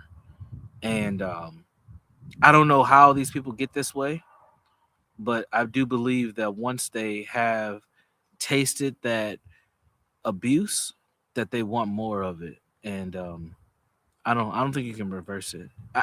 If you can, I think there will be some poster child or poster person out there that's saying, "Hey, I was once a predator. I'm no longer a predator." I don't think that there's anybody out there. Even this guy we just looked at, like Lionel just said, he still has the mind for it. He's running interference to make sure he doesn't abuse. And I've even heard people who are like forensic psychologists who work with predators and stuff. Like their whole goal is to find alternatives for these people. Like they were really excited a couple of years ago when the sex doll conversation was happening, because they were like, "Oh, we can get these people sex dolls," and I'm like, I don't know if that's gonna help or make it worse, honestly, because at some point you're gonna want the real thing, and that Because the guy we just looked at, when I listen to him, when I see the results, what I see is a guy who's had more than enough time to master the art. Right. To master it, to master silence. So he would be even more deadlier than what he was back in the 80s at this point. He's got more resources and tools, the internet. Yeah. You know, he probably still got those old Polaroids he kept of them. You know, kept it hidden. You don't let it go. Again, his wording gave himself up. I don't see, to me, people don't change. You've already built that foundation. That foundation is built when you're a child. You still see images, echoes, reflections of that when you're an adult. You are who you was as a child. Obviously, with some key differences, obviously. But who you are at your foundation, that's just people don't know their foundation. A lot of people don't know who they are.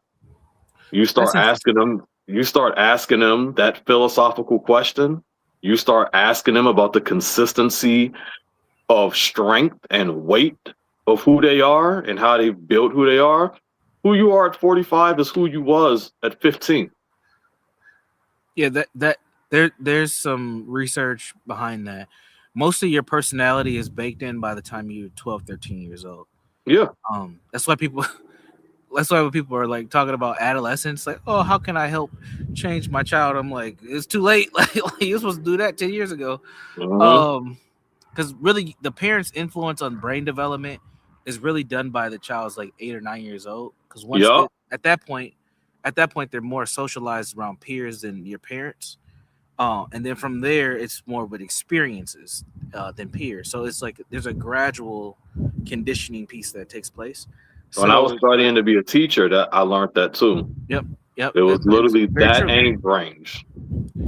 So saying that, and let's say we believe that, what is going on in the mind of these predators for them to be predators? Is there's something happening in those developmental years that leads them to that? Like, is there like a, like, like what is the demon just having access to? Like what's happening? to these people to make them. So that guy that we predators. just saw, he said he was abused when he was a little boy. Okay, but we know that's not true However, for everybody. and that's where I was going to say that, because that's not the situation for everybody. There's a lot of them that weren't abused. And then in their head, it was like, well, I'm into babies. That is insane, dude. Because those are some of the story. We showed the story of the guy sexually assaulting a 5-year-old. Yeah, 6-month-year-old. Yeah. 6-month-year-old, 9-month-year-old, 2-year-old. There's no limit. Oh, the couple since point of birth. Yeah, that was insane. Their own child too. Oh, their own, and look at how many we covered on their own child. What's the Lionel point? asked, yeah. What's Lionel, the point of reformation and rehabilitation if the results don't produce change? To prove that it's a sickness. Because if you can prove that it's a sickness, then you can justify Epstein files and crap like that. Interesting. Dang, that I didn't think you were going there with that. That's a better answer than what I was gonna say. But can you go a little further? And what do you mean justifying the sickness for folks? That's what it is. That's what they're trying to do. They're trying to justify that it's a sickness. If evil is a sickness that you can cure, if pedophilia is a sickness that you can cure, basically, I'm gonna just give you a pill. Okay, now we can condone all these guys that we know that's on the Senate or in the Congress and whatnot that are touching little kids. Oh, they was just sick, but we can cure them. All their friends that they know, because a lot of guys cover up for their homies. A lot of women cover up for their man that they was messing with that little child. And so,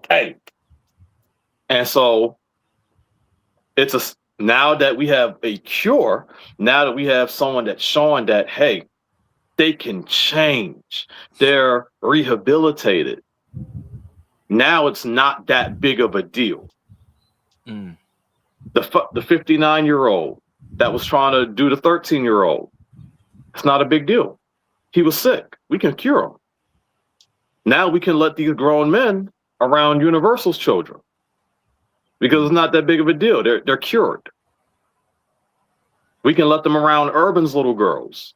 They're cured. So what if they got 300 bodies on their resume? They were sick. It was like they were coughing, and we just gave them some Robitussin. That's literally what they're doing rehabilitation for, to prove that it's a sickness so that they can justify the acts done by other people.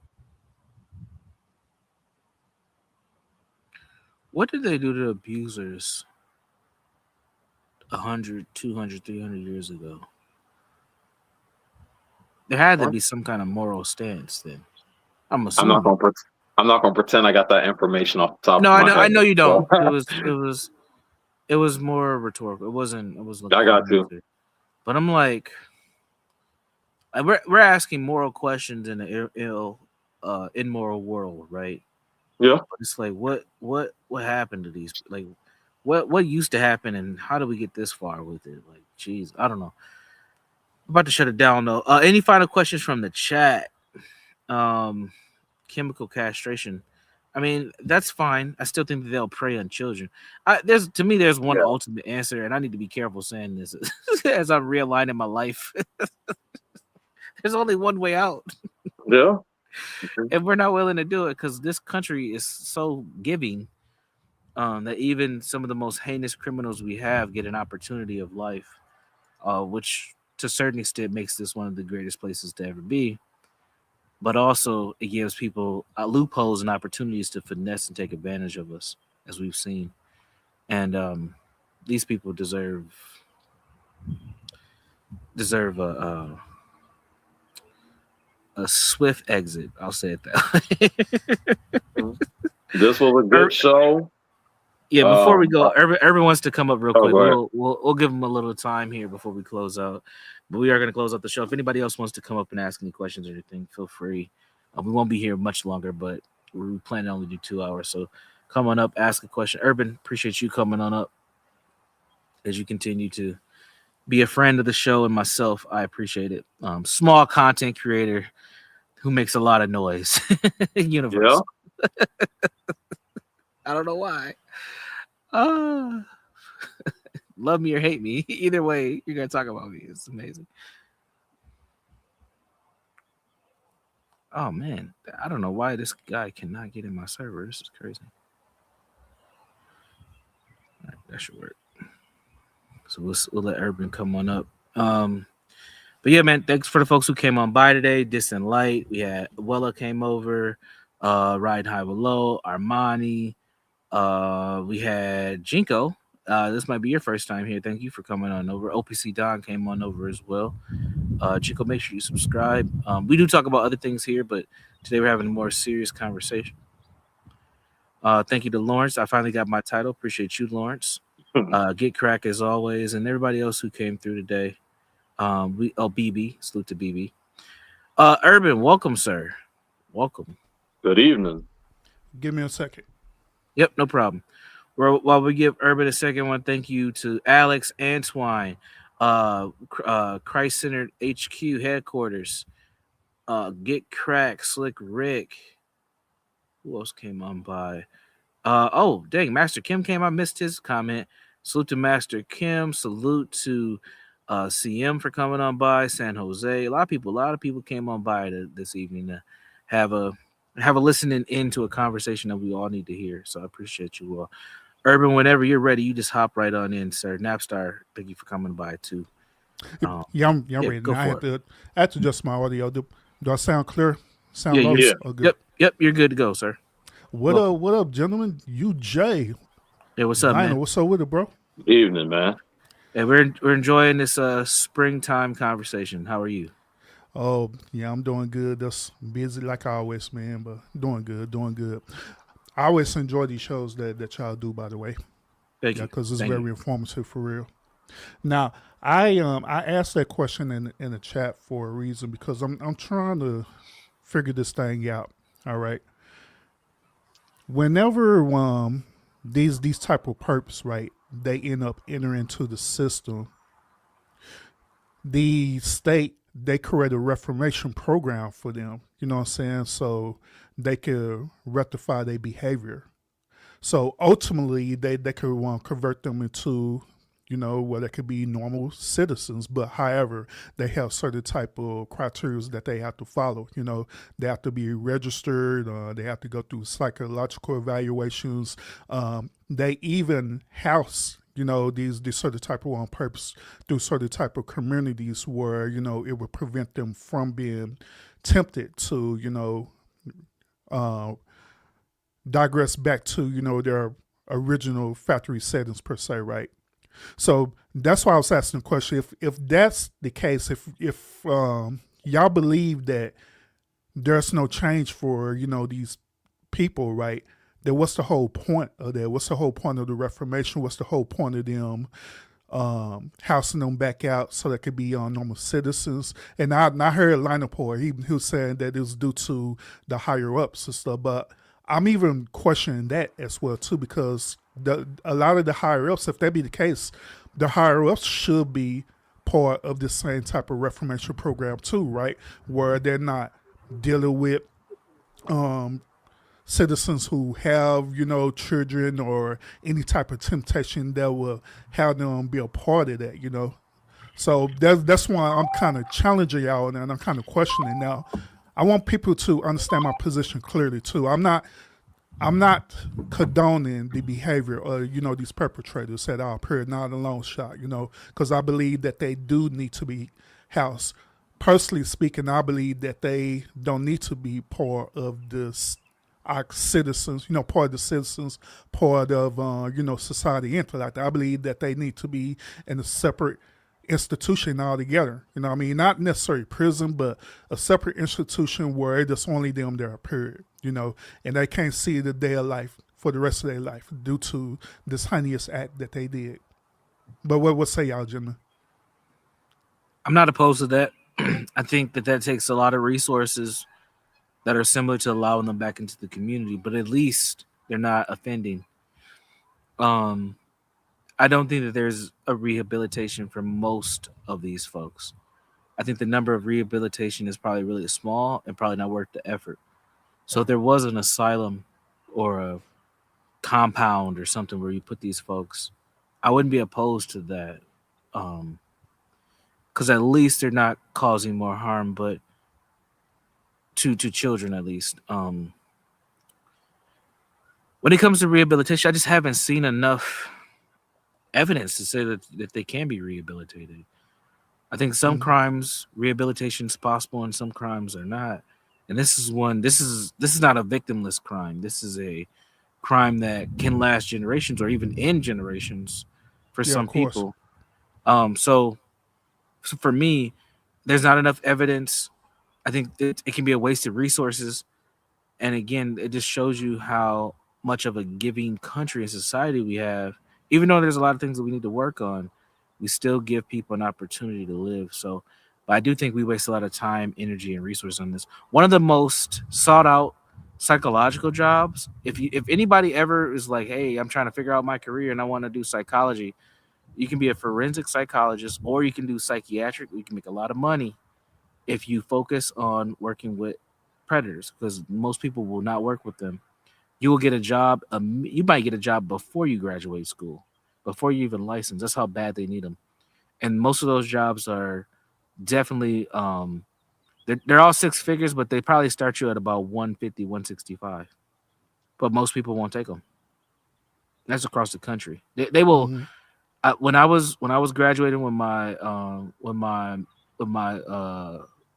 psych degree, I wasn't even licensed yet. I was barely out of my internship, and I was getting job offers to move. They were offering me $30,000 to move to different states and to pay me six figures just to work with sex criminals. Like that's how bad they need folks. So we will put the resources and money to help these people, believe it or not. But go ahead, Urban. Oh, no, I'm waiting on Lionel response. Go ahead, Lionel.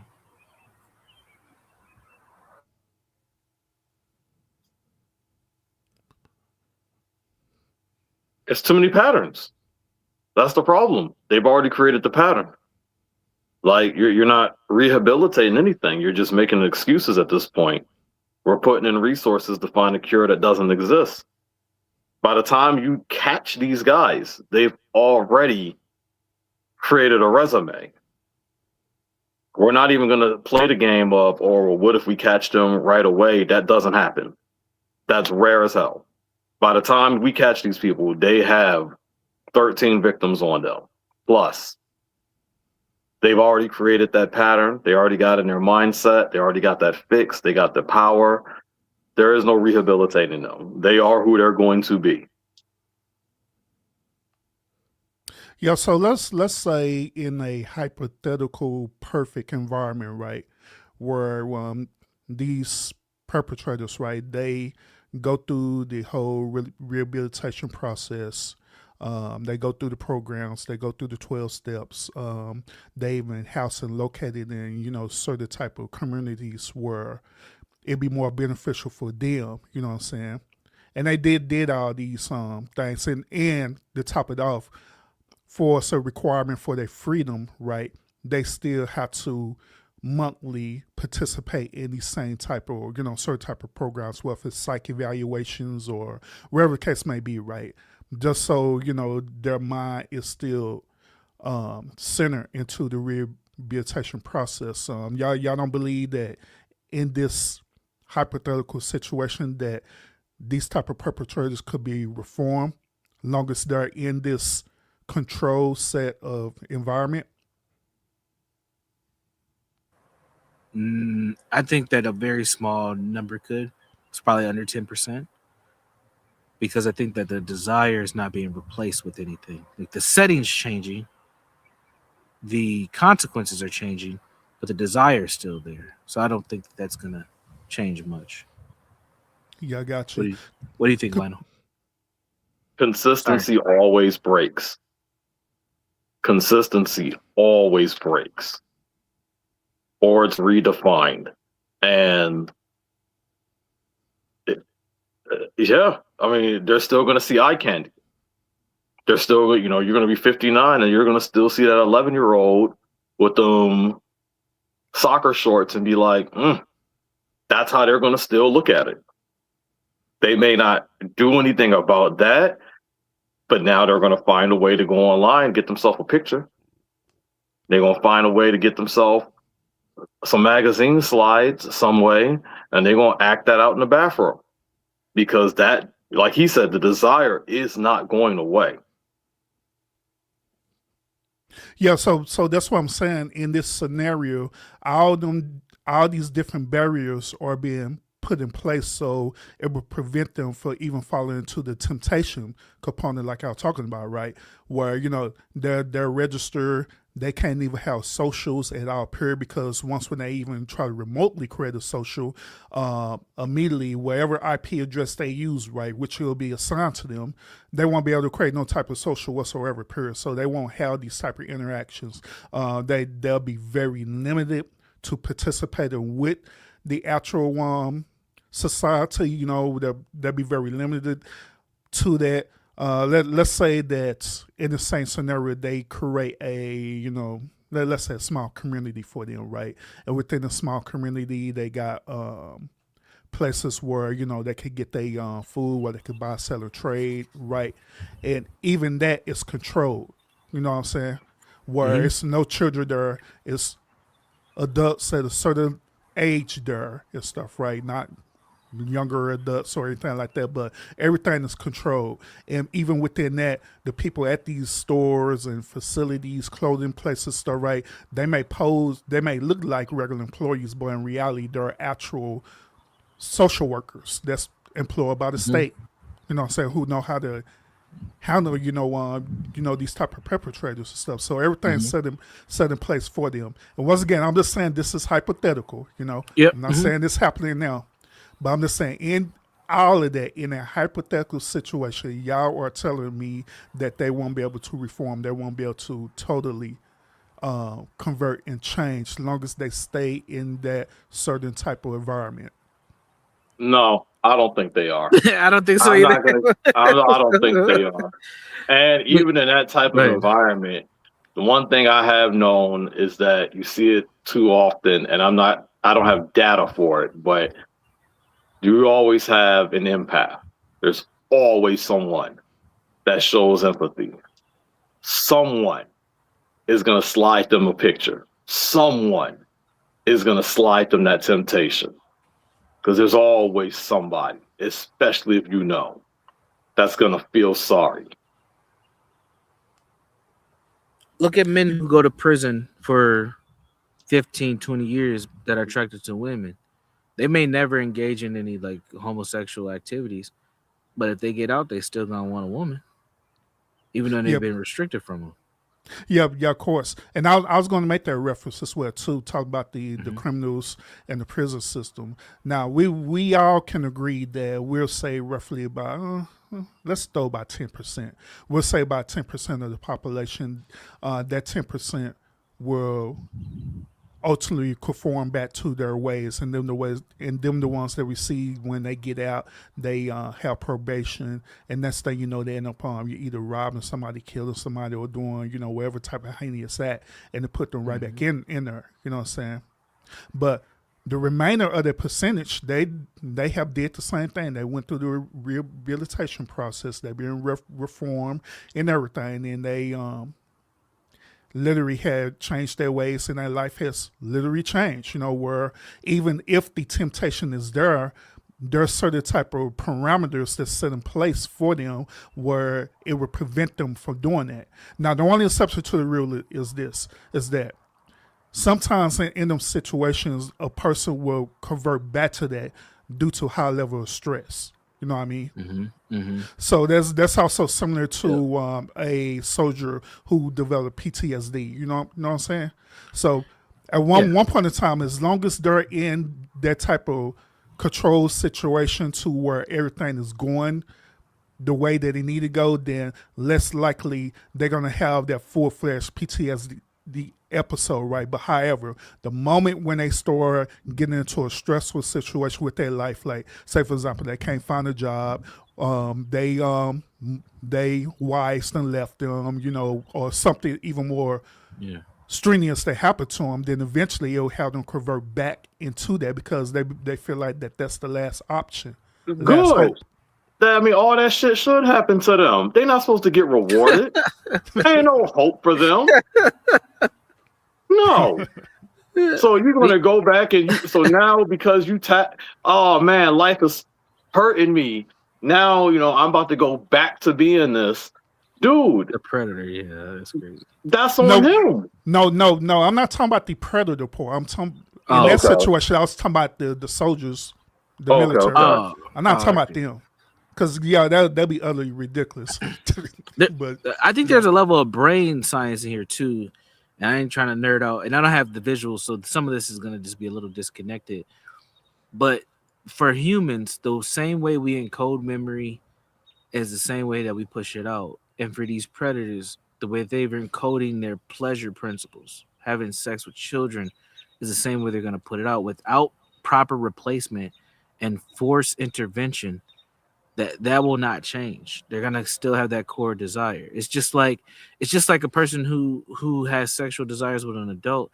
There's certain ways you like things sexually. There's certain ways you want someone to touch you. There's certain things that make you come. There's certain things that happen. These predators have the same outlets, but it's done in a perverted way. And I think that. Go ahead. The replacement, and that's the thing. So even in the environment he brought up, they don't have a replacement. Yes. That's why we said that the desire is still going to be there, because there is no replacement.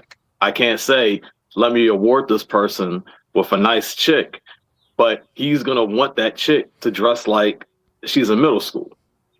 Yeah. He's going to be begging for it. And the replacement is not going to stimulate him. I don't want this. I want the 11-year-old, not this 30-something-year-old. What is this doing for me? Nothing. It's just like being imprinted. Let's say, the first 3 people you had sex with had a similar archetype, right? Blonde, blue eyes, big tits. That's probably going to be your thing. Like, that's going to be your thing. Mm-hmm. So the same with these perverts. Like, they're gonna be into whatever cracked their fancy at first. It's a sick twist on human nature. Like the guy we just saw, 300 bodies on him, 300 kids. You think this dude want a grown woman?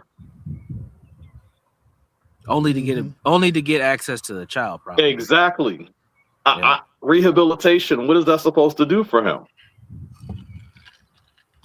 Mm-hmm. So now we're going to have to redefine the whole point about intimacy and desire and appetite. You know what I mean? So here's a question I want to propose to y'all. What is the determining factor of these things? Desire, intimacy, to have this type of appetite. That's in general. Ask the question one more time. I want to make sure I'm answering it correctly. What's the how can I say it? What triggered the physical response of desire and intimacy and appetite? And I'm talking about sexually. Yeah. In general. Yeah, I can take the first swing at it, Lionel, if you're thinking. So to me, I think it differs per person. So it is subjective. It's not going to be the same for every individual.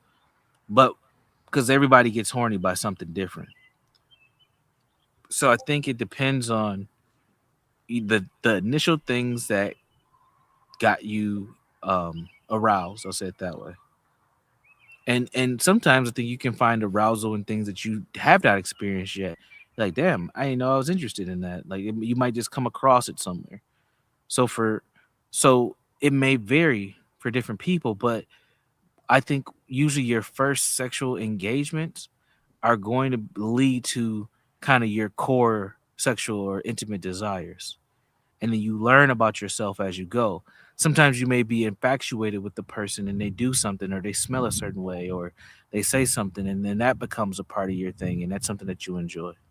So it all depends. So here's a follow-up question which one universal. Mm-hmm. Within that desire and that appetite, right? Can it be controlled or it's uncontrollable? And I'm talking about in general Both. again. I think it can be both. I think you can. I think it Yeah. can be controlled. Like for me, I Yeah. think mines are controlled. I mean, every woman. So not to get all personal and shit, but I like oil on a woman.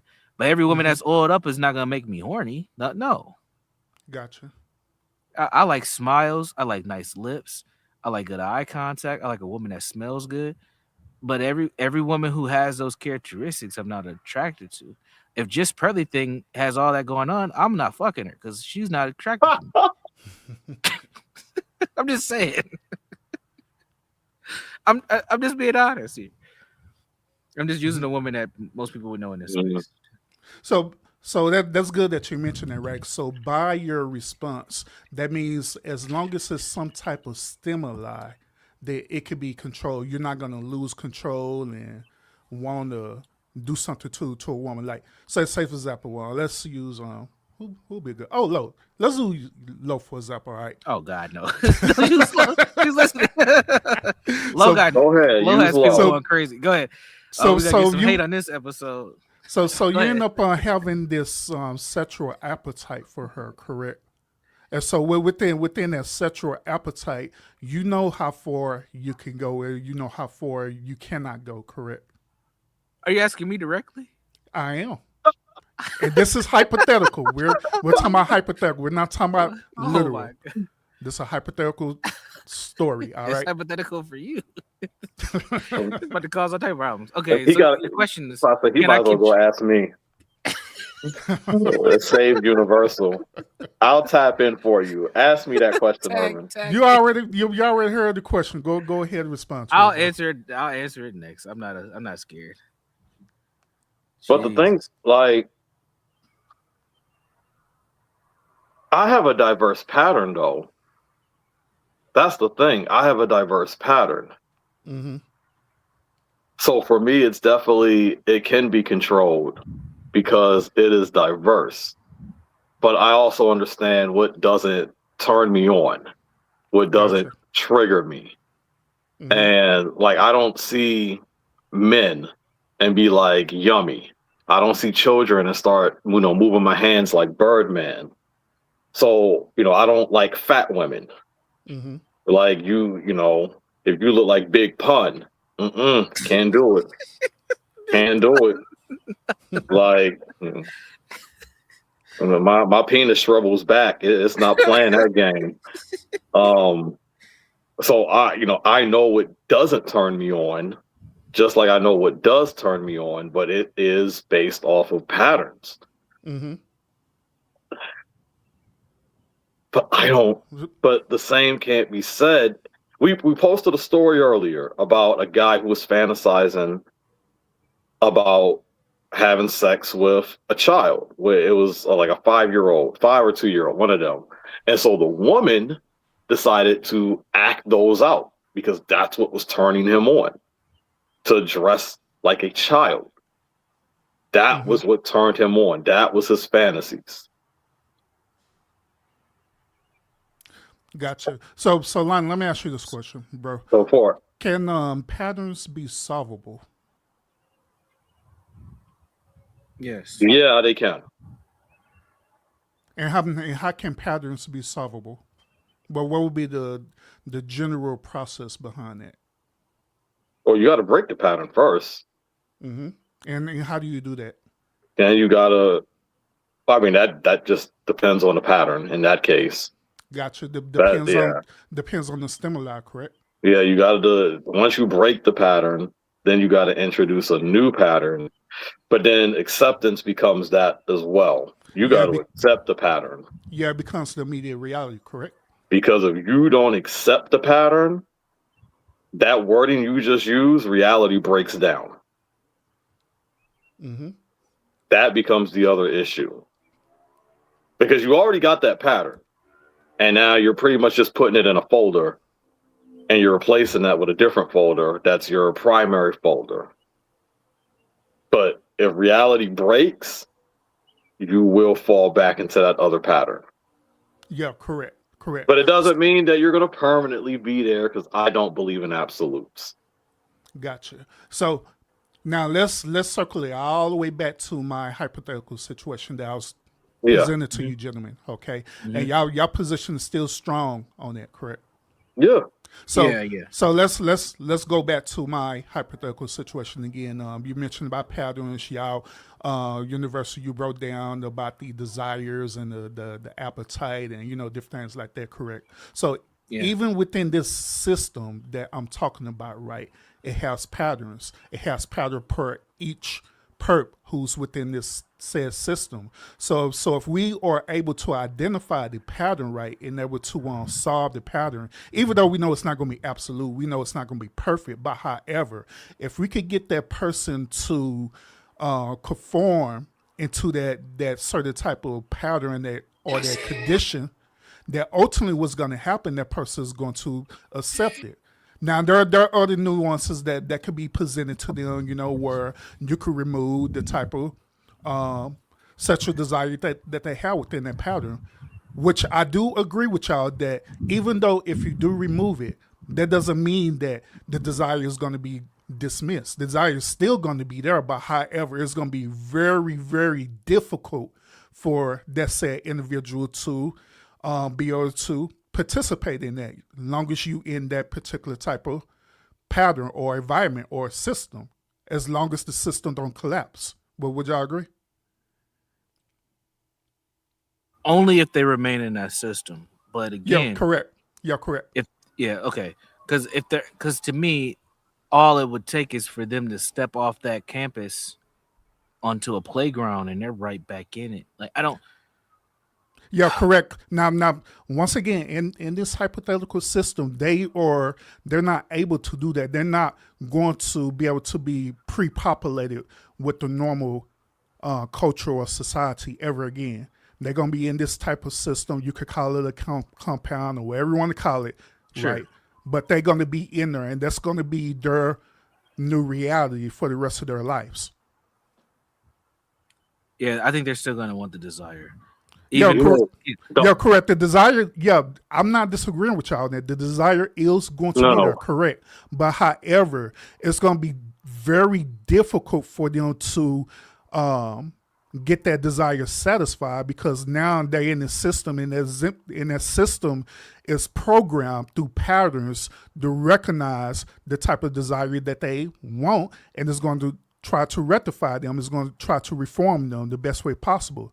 Now, just go back to what Lionel was saying about absolute. It's not going to be absolute there, but as long as it's functioning at least to about 90%, that I believe that, in that hypothetical situation that it could be successful. Well, what do y'all think? I think success is keeping them away from children. So yeah, I would agree with that. But I think that fine line of what's successful, what isn't, is once they get out of that controlled environment. The controlled environment suppressing the desire. Correct. The desire is not eliminated. So I don't think that. Again, so maybe I'm thinking about this a little too deeply, but I don't think you're eliminating who. The core reason why these people are in this compound campus, but you're restricting them from playing out why they're there. Yeah, correct. Because we know through psychological behavior, the only way a person could change if they choose to change ultimately. But if we're dealing with this not only psychologically, let's say it's neurological as well too. That's meaning it's bedded deep inside their DNA. So no matter what they do, whether it's psychological or not, they're not going to conform. They're not going to change. So the only logical solution is to, rectify the situation by eliminated the core source of it, which is preventing them from being part of the society. Period. Prevent access. That's the only solution to it. Yeah, I gotta go in the house. It's getting too damn cold out there. What do you think, Lionel? The problem with this, there is a core problem with this. The core problem is these are one of the cases where the solution does create an excuse. That's all it does. It becomes, we have created a pill for evil. And now that we have created a pill for evil, it doesn't matter that they got 13 victims on them. It don't matter if they got 300 victims on them. The reality is we have a solution now. So the damage is done. By the time we even get to the person, the damage is done because this isn't Minority Report. And now we have an excuse to say, well, he was just sick. We gave him some Robitussin for predators, and we're going to put him in this situation, and you don't have to worry about him no more. He get to go on about his day. But the damage is going to be done. And all it does is create an excuse and a scapegoat for more people to do it because they know, hey, if I get caught, I can just get rehabilitated. I was sick. Now, your response is very, very valid. You know what I'm saying? I agree with that. I agree with it 100. Now, my rebuttal on that is this. Okay, let's say that is their absolute mindset. You know what I mean? That they feel like that, hey, when I do this thing, I know without a shadow of doubt I'm going to enter into the system and I can live the rest of my life within the system. Gotcha. So that's when the particular system will have to make a determination factor. Meaning this, they'll have to do evaluation on this particular one on purpose, right? And see what was the core reason for doing this and what's going to be the expectation moving forth. Now, if they have the same mindset of what you talk about, Lionel, saying that, hey, I did it, I'm not, all I know is that I'm going to enter into the system. I also believe if they have that type of mindset, then the next actions for them is to be ejected, period, to be terminated immediately. Because regardless of being in the system, they could fake rehabilitation, or even within the system itself, they probably would do something heinous within the population of the system because they feel like they could get away with it at that point. So if that be the case, then, and if that's their mindset, then immediately eject them from the whole atmosphere, period. Terminate them. Or even within the system itself, they probably would do something heinous within the... Mute your other tab, Arwella. Oh, sorry. You're okay. She came up all the way cammed up. Oh, another character? Oh, you haven't met Arwella? Arwella, this is Lionel and Urban. Lionel, this is Arwella. A very intelligent, pretty woman from the UK. Urban, is that Urban? Hi, Urban. Yeah, I think Lionel, the last thing that you've done. Sorry, I just kind of came in. I thought this was a very interesting topic. I wanted to get involved in. Beauty and Brains. What are your thoughts on what you've heard so far? So far, I've just kind of been in and out. I've literally just kind of like locked in now. But as far as like, I didn't really hear the last maybe 5 or 10 minutes. But from what I've heard, I heard something about prison and how, like as far as like, child abuse and things like that. And I just kind of wanted to say, like, just from my experiences, I worked in social services while I was at university. And what I found just from like the data that I was like exposed to was that, it's never just like one victim and one, like person that kind of does it. There's always one person kind of gets their hands on like hundreds of children. And then from that, it creates like a cycle of like abuse. So like from those kids, they then turn into that. And then it just really just kind of like creates all these problems. And so from me, and I don't know, maybe this is an extreme view, but I don't think that the punishment is like, I think the punishment it's very minor compared to like the crime. And if you look at the long-term effects of it, and then, if one person can do that to like all these children and ruin their lives, then imagine how many messed up adults are going to come out of that. And so it just becomes this thing of like a whole society of just messed up people. I think that's what we're dealing with now. So I feel like it's a bigger crime than what we think or what people kind of like take it as a lot of the times. That's just my observation. Yeah, 100%. Yep. Yeah. So to my understanding, you're proposing reformation, correct? Yeah, I'm proposing capital punishment. I believe in capital punishment. Yeah, Um, absolutely. And I also have that same stance as well too. And this goes with what Lionel was saying earlier about, let's say that this perp hypothetically feel that he could get away with it, so he's going to try to attempt to do it again. If that be the case, once when you do that psych evaluation on that person and you make a determining factor, then yeah, they need to be going to not only prison, they need to be terminated immediately, because there's no change, there's no reformation, there's no rehabilitation on that period. No different from a person who's a murderer or serial killer, you know? I agree with that. There's no like, it's not, like I said, like it's not just one like victim, it's loads of victims. So it's like, how could you I just think that it's one of the crimes where once you've done it and you've done it and you've done it, like how could you rehabilitate someone like that? Like if you're able to just harm an innocent child, then you've gone, you're completely gone. Like there's no coming back from that. It's like that should be an instinct to protect children. Like if you can harm a child or even an animal for no reason, right? Because like those are like, I think the two most, and another adult, fair enough, you can have some type of context to that, but what can a child do for them to deserve that, right? So it's like, if you're capable of this, then you're a cancer to society. What do we do to cancers? We kill them, right? Like we kill it. Like, you know, if you cross the street and you get hit by a what do you call it, like a truck, and you lose your legs, like that's just a consequence of what you've done, right? Of a choice that you made. So it's the same for me. It's the same thing. I don't have any empathy or any sympathy for people that are capable of this. I might have a bit of sympathy, like, okay, maybe you have a story where, you know, this type of stuff happened to you and your brain was wired in a certain way to kind of like, you know, make you kind of think in this way. But to act on it, I think is a thing. It just doesn't, it's not something that you can come back from, especially if you've done it multiple times. What's going on, everybody? Hey, what's salute. up, Hey, CJ? Good evening. Welcome to the Urban conversation. Lounge. So what y'all talking about, like abused kids, like just the systematic behind it? Yeah. It's abuse and just like enablers and stuff like that.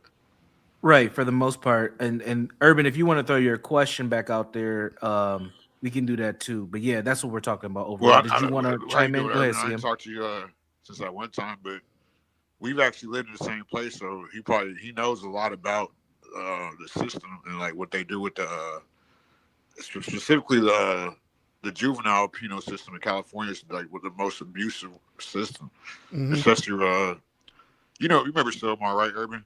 Yeah, I remember you, bro. Huh? Yeah, I remember. Yeah, so you were too old to go there. I've been there, so like I've actually been, like, even though I have my family and all that, like now that I'm glad y'all talking about this because it makes me think about my childhood. Like I went to placement one time, like my first time going to Silmar.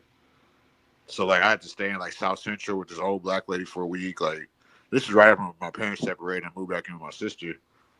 It was just like, you know how we grew up too. By the time we were like 14, 15, we already had too many damn adult responsibilities. So we were basically grown. So my sister came and got me, but I just think about, like, I was watching this dude earlier, and his name Bobby A. He was talking about how like a lot of people were like suing they were giving like a lot of what's that shit called, whenever they give back to the victims, types of restitution for the victims. And they were like pretty much the black and brown ones, they were pretty much delaying it, and just like the abuse is real bad, and like you said, they pretty much run it. Really, I know what the core of it is. It's Moloch worship. It's the god of child sacrifice. I might not want to go there, but that's something that's been going on since the beginning of time. So that's probably the only way we should look at it, because we can look at it the neurological, biological way, but everybody's wired differently with different experiences.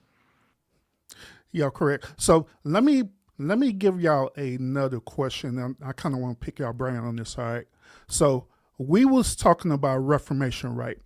And we was also talking about, how it's different. This particular heinous act is low level versus, a perpetrator who is a serial killer or, different things like that, correct? So let's say, hypothetically speaking, in this scenario, all of us, we're part of a Senate, right? And we have the ability to correct the law. So let me ask y'all this question. How would it look to y'all to create a new law that will immediately terminate these type of perpetrators that do these heinous things to these children? What would that law be, and how would it look?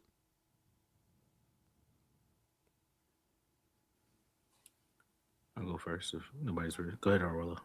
And I was just gonna say, no, I think that would be a great thing. I think, like, I do, like I said, capital punishment. Like if somebody gets caught doing something like this, but then it goes as far as to like, okay, like how does someone get caught? Like, what are how do we define it, right?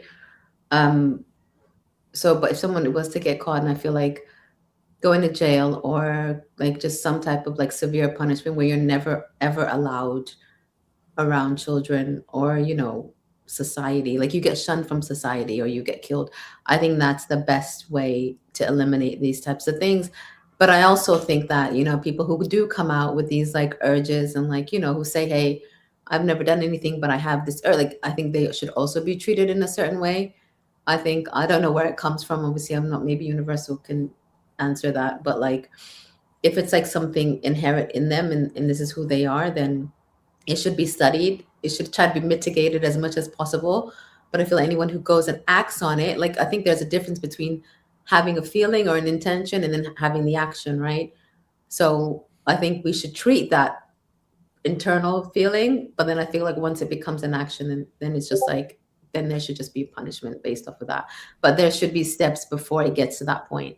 And then it should be kind of like spoken about and say, okay, if you have these, if you're one of these people, then this is something that you can do. And there should be something that just kind of allows people to come out before they do something. But once you do it, you're done. That's what I think. Mm-hmm. So before everybody else answers, this is my response to my own question, right? So I already have the data right now. A matter of fact, Universal and Lionel, they've been doing a phenomenal job putting out the data throughout this whole entire series, right? So we already have the data. We already know the results behind what's going to happen with these certain type of perpetrators, right? So the type of law that I would implement is this. I would definitely have a capital punishment law where you be punishable by death, period. But the one thing about it is that it have to be a determination factor behind that, you know what I'm saying, depending on the severity of it.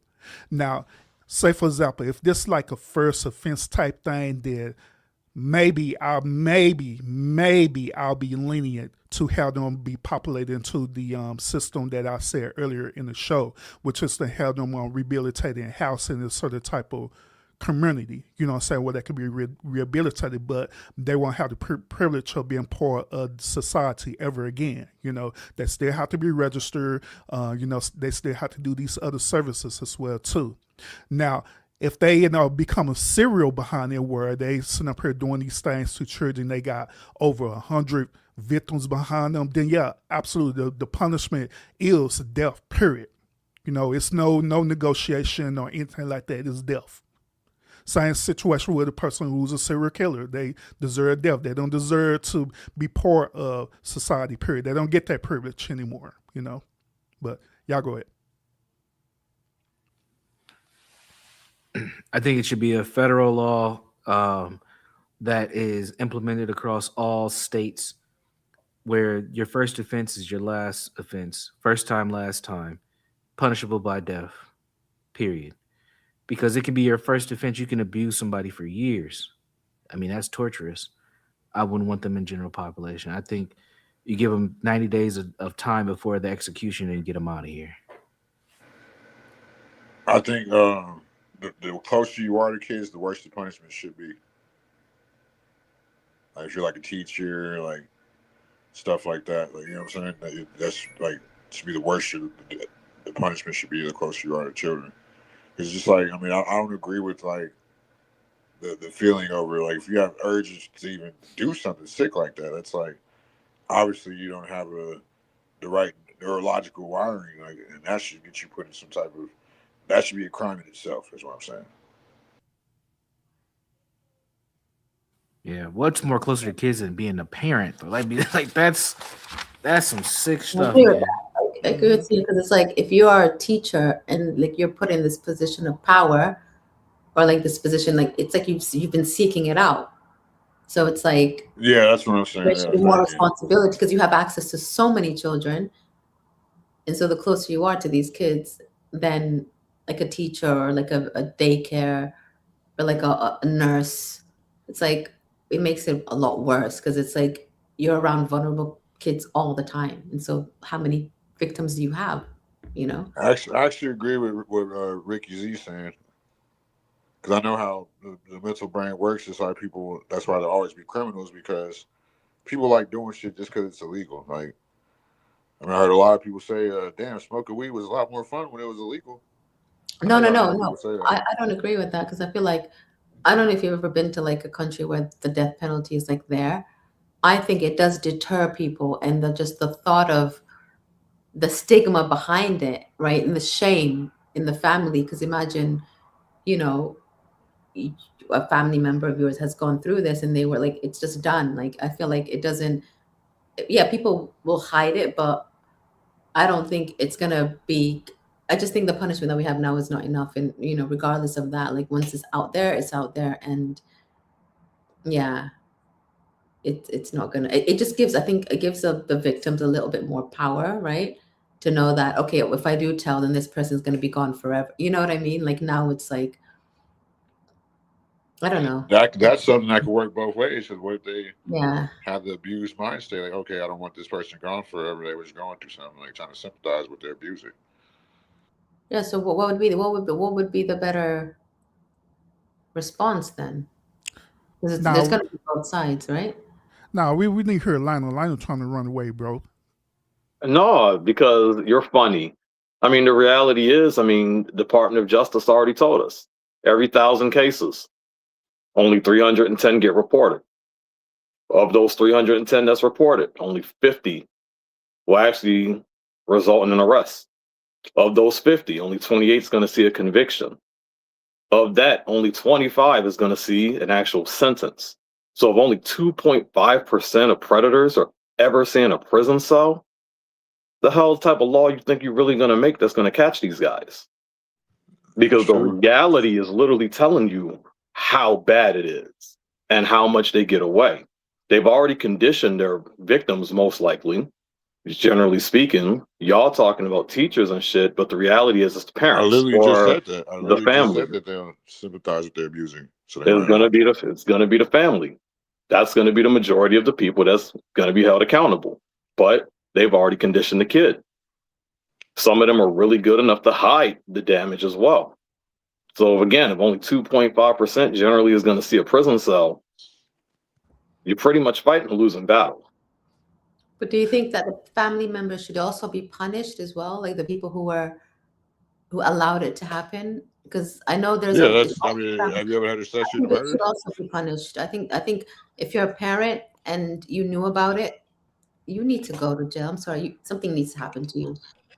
Like, I'm tired of hearing about like enabling parents who put their kids into these environments, or parents who actually like have people around to do this type of stuff to their children. A lot of the times, a lot of the things are from parents, right? Because I feel Yeah. like majority of the cases are the parents who've kind of like dropped the ball, or who've allowed these abusers, knowingly allowed abusers. So I feel like something needs to happen to them first before we even It's talk called an about accessory. abusers. So here's the problem with this. The data that Lionel had presented, it is way more important than try to create a conviction with the actual families that's allowing it to happen. Because the data that Lionel's presented right now, that shows that this country itself is treating this as a soft situation instead of treating it as something just as important as a person who's a murderer, who's a serial killer. And that's an issue for real. That's why I had proposed that question to y'all earlier in this scenario that, if we were senators, so we had the ability to literally at this moment create a law to prevent this from happening to these victims, right? How would it look? Because obviously the system has collapsed or even broken to make it way too soft. You understand what I'm saying? Yeah. Death. Okay. Like, and it don't need to be no long drawn out process like that. That's one of the things that I hate. That so I have a love and hate relationship with America's whole like criminal justice system, right? I love the fact that we have this whole due process thing and stuff like that. But it's like certain shit does not need due process, right? Like certain people, like they don't deserve to have a trial. Like these people, like they will be sitting in jail for a long ass time on taxpayer dollars. Like, and everybody know that they did it. Like they got all the evidence there. And why are you a convicted pedophile, right? Well, I won't even say convicted because they haven't been like to court yet, right? Or whatever. But there are pedophiles that are in jail that are waiting on trial and stuff like that. Like, but everybody and their mama know that they did it. That shit needs to be swift, quick, fast, and within a hurry. Like you don't get no phone call, like none of that. You dying today. That day, nigga, like within the next hour, you gone, bro. You gotta go, my nigga. That needs to be the standard. If you do something to harm a child, and we have like actual proof right then and there that you did this, you gotta go immediately. Well, here's the On thing about top. the penal system. It's so much layered. You know, they put them in a different in different they're in protective custody. That you That's bullshit too. That's Yeah, bullshit like they too. slip up and put one in general. I've seen it happen. Like they'll get moved off the yard. Like so that's the thing. Just y'all have to really like. I said what I said at the beginning for a reason because that's what it is. And even when you say the word system, that's the key word too. In the system, what do you have to do? You have to put things in. You have to take things out of it. So when it comes to you know what I'm saying, like the system, that's why people start so young because it's all they're making money off you day by day. You're in there. That's the tax write-offs, all type of shit. Yeah, it's a system. I do. They don't deserve like a trial. I mean, if it's like you said, if it's already the proof is there, Like it if would. it's like questionable, maybe like they deserve a trial. Like, but let's say if you know, like if you are caught on camera doing some shit or something like that, there don't need to be no fucking trial, bro. If your Take DNA this is nigga out back and blow his fucking head off, and that goes for male or female. You gotta go. You you gotta go. Period. Oh, I ain't gonna do it no more. Yeah, motherfucker. I know. Get your ass in there. It's time to go. You gotta go. So Kevin, I'm very glad that you mentioned it, that it have to be a certain circumstances, right? Let's also say that there are certain scenarios where these people are being falsely accused of these type of acts. Mhm. How would y'all go by solving that? I'll say this, right? Let's say if a female actually like falsely accuses a guy of doing something, right? Like, and Now, then it comes back. Okay, go ahead. now hold up. Before you get your statement now, keep in mind, we stand with the courtroom with these Haitians acts dealing with children. Okay, children. Go ahead. All right. I'm gonna pass on that. Well, hold on, wait. Come back to me. How we deal with the children with that? I don't know. Go ahead, Arwella. Children involved. I think the younger Yeah. the kid, the worse the I'll get you in penalty after should you. be. Obviously, I think. And I gotta say one more thing. I think what you actually said earlier is like anybody that's pretty much around. You know what I'm saying? If somebody gets proven guilty of, everybody does need a trial. You know what I'm saying? Like when we leave this earth, we're gonna have a trial. But and I do. That's like the only thing I do respect about the system is the court process. That's another story though. But I feel like somebody that does get convicted for doing that, the people around that knew should get like accessory charges. Yeah. And well, what I would say, right, is that if a child does actually say that something had happened to them, like that actually didn't happen, like I would think that child more than likely was probably like put up to it, right? Like you know, what do y'all think? Maybe, right? Because I don't know any kids that's just sitting around and being like, man, you know what, this person had did this. I don't know. I don't know, but I would think that something like that would have to be like put into a child's mind. You know what I'm saying?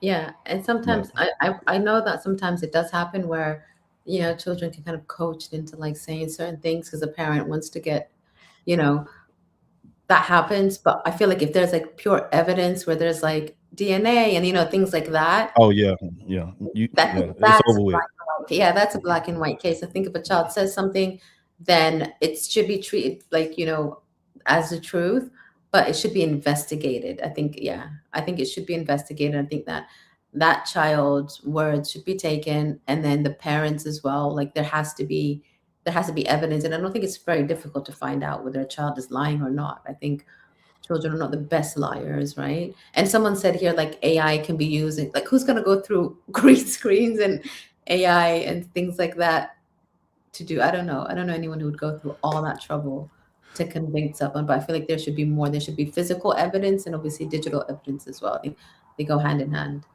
So Lionel Lionel know me right very well, and he also know that my wife she worked with the state. Matter of fact, she worked with Child Protective Services, right?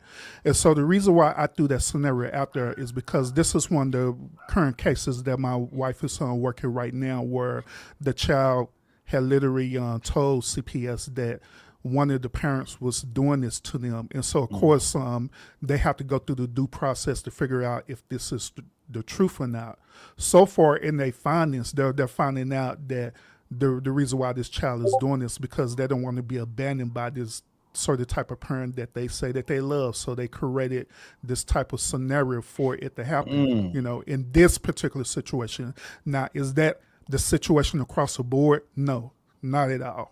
You know what I'm saying? But it's possible. So that's why I kind of threw that question out there just to kind of pick y'all brain on that to see what y'all think about that. Yo, can I ask you this though? So with this child, so is this a step parent that's involved? Is this a step parent? No, it's two blood parents. It's the Oh, mother it's and two the blood father. parent. Oh, okay, okay. And the child want to go with the father. Damn. Yeah, man. Hard. I don't know about that It's one. not black and white. It's hard to tell. No. It's hard That's because crazy. sometimes the children don't know any better. Like, you know, it's like some children get groomed, indoctrinated. And I feel like as a community, I think that's where we need to bring back communities, like the school, the teachers, like the people in the like they need to be able to like pick up on these things. I think it needs to be embedded in the school system as well. Like I think from like a very young age, whether we can't just leave it to the parents because some crazy people have children, right? Like we need to kind of like embed it into the training with like as it comes to like schools or like, you know, just people in general need to be trained, and there has to be like this system in place where everybody who's ever going to be around children, which is most people, they need to be trained on these things, the signs, like what to look out for, how to like communicate with kids. You know, like I think this it has to be updated every year, 2 years, 3 years, whatever, on what's going on. So I'll say this: the educators, they are trained, but I call it soft training. Okay, because they very allow, soft. yeah, they allow the guidance counselors or counselors to try to handle the psychological part of that. But the educators themselves is very, very soft training. We need to update that. I think we need Yeah, to and update teachers, I don't know if they have this in the UK, but here in the United States, the teachers are considered to be mandatory reporters. But the mandatory reporter training can be very, very soft. Like you can watch a 15-minute video and then have a evaluation after that's like 3 questions, Do softball you questions. think there should be like some type of incentive, like if you were to like report something, then you get like a bonus or something? I feel like it needs to be incentivized. The Like, reports are gonna be through the roof. yeah, like you know, like or like you get like it kind of goes on your whatever your report, like your annual report or something, like to like see what's going on, and if you're somebody who's able to kind of like see these things and you save the child, then there has to be some like incentive for people to want to do it, you know, because it's like Possibly, yeah. it I might, you mean, know, promote, like I just I don't trust Americans that much to take care of kids, though. but The they do incentive that should for be like, you know, kids like are safe and you healthy. like the Trump supporters and the people who are like reporting like whoever they think is illegal to ICE, you know, and that's like, Get a reward for yeah, like illegal. they do that. Like I've seen so many people trying to do that, like Karens and stuff. Yeah, I mean, But if you we don't cared do about that. children enough, sure. Do you know But what we I don't. mean? Like, yeah, Yeah, I do. exactly. That sucks. I do. I actually do know what you mean. You know, ultimately the reward would be that we have safe communities, safe schools, and children can be children again without having this paranoia and this worry. but I don't think the desire is there. I think, and that's something me and Lionel have kind of talked about over this series, is that the bigger question here is, do we really care about kids the way we say we do? Nope. Nah, They don't. Nah. Think about them, unless it's your kids. Let's say. Even then.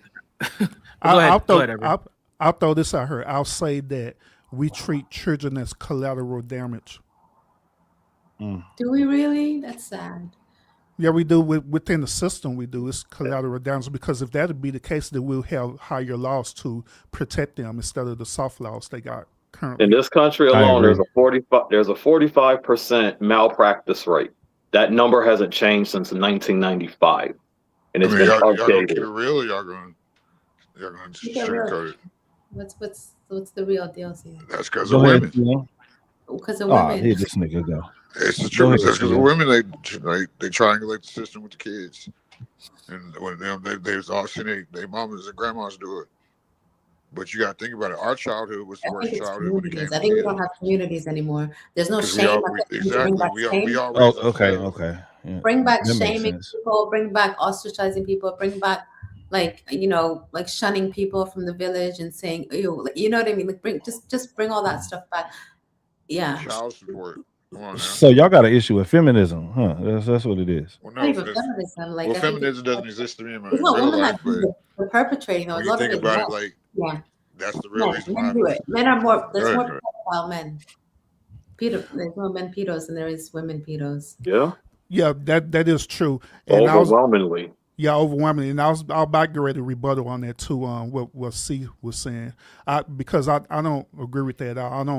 I'm not going to just place it on feminism or women or anything like that, because it's both in this situation. Let's say in this situation we blame it on feminism, of course, all right, got you. But we also have to blame it on the patriarchal system, because there are males who are doing the same exact thing, correct? So across the board, both of them are doing it. No, not at the rate of females though, so you can't say No, that. what are females doing, CM? Well, they're getting child support. You know what I'm saying? They're able to say like, no man will be good as the government.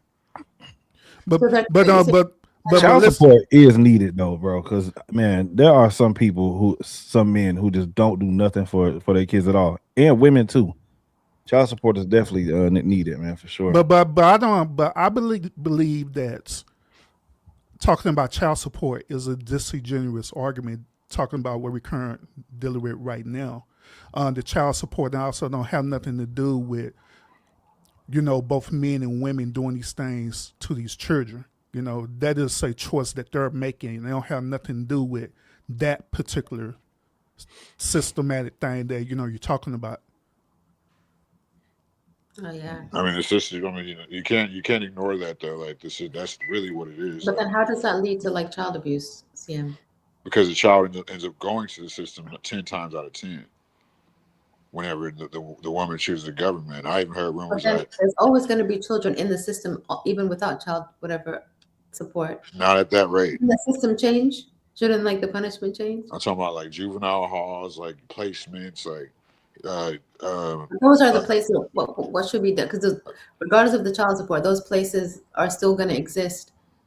Not like, you don't understand. Like, you're not from America, so you don't know how it really works. Like we have the same thing in the UK. We have like the odds where they do. Yeah. Mm-hmm. Hey, like America. Hey, see, man, look, I am the most red pill person up here on this whole panel and stuff. You know what I'm saying? And I understand where you're coming from. I really do.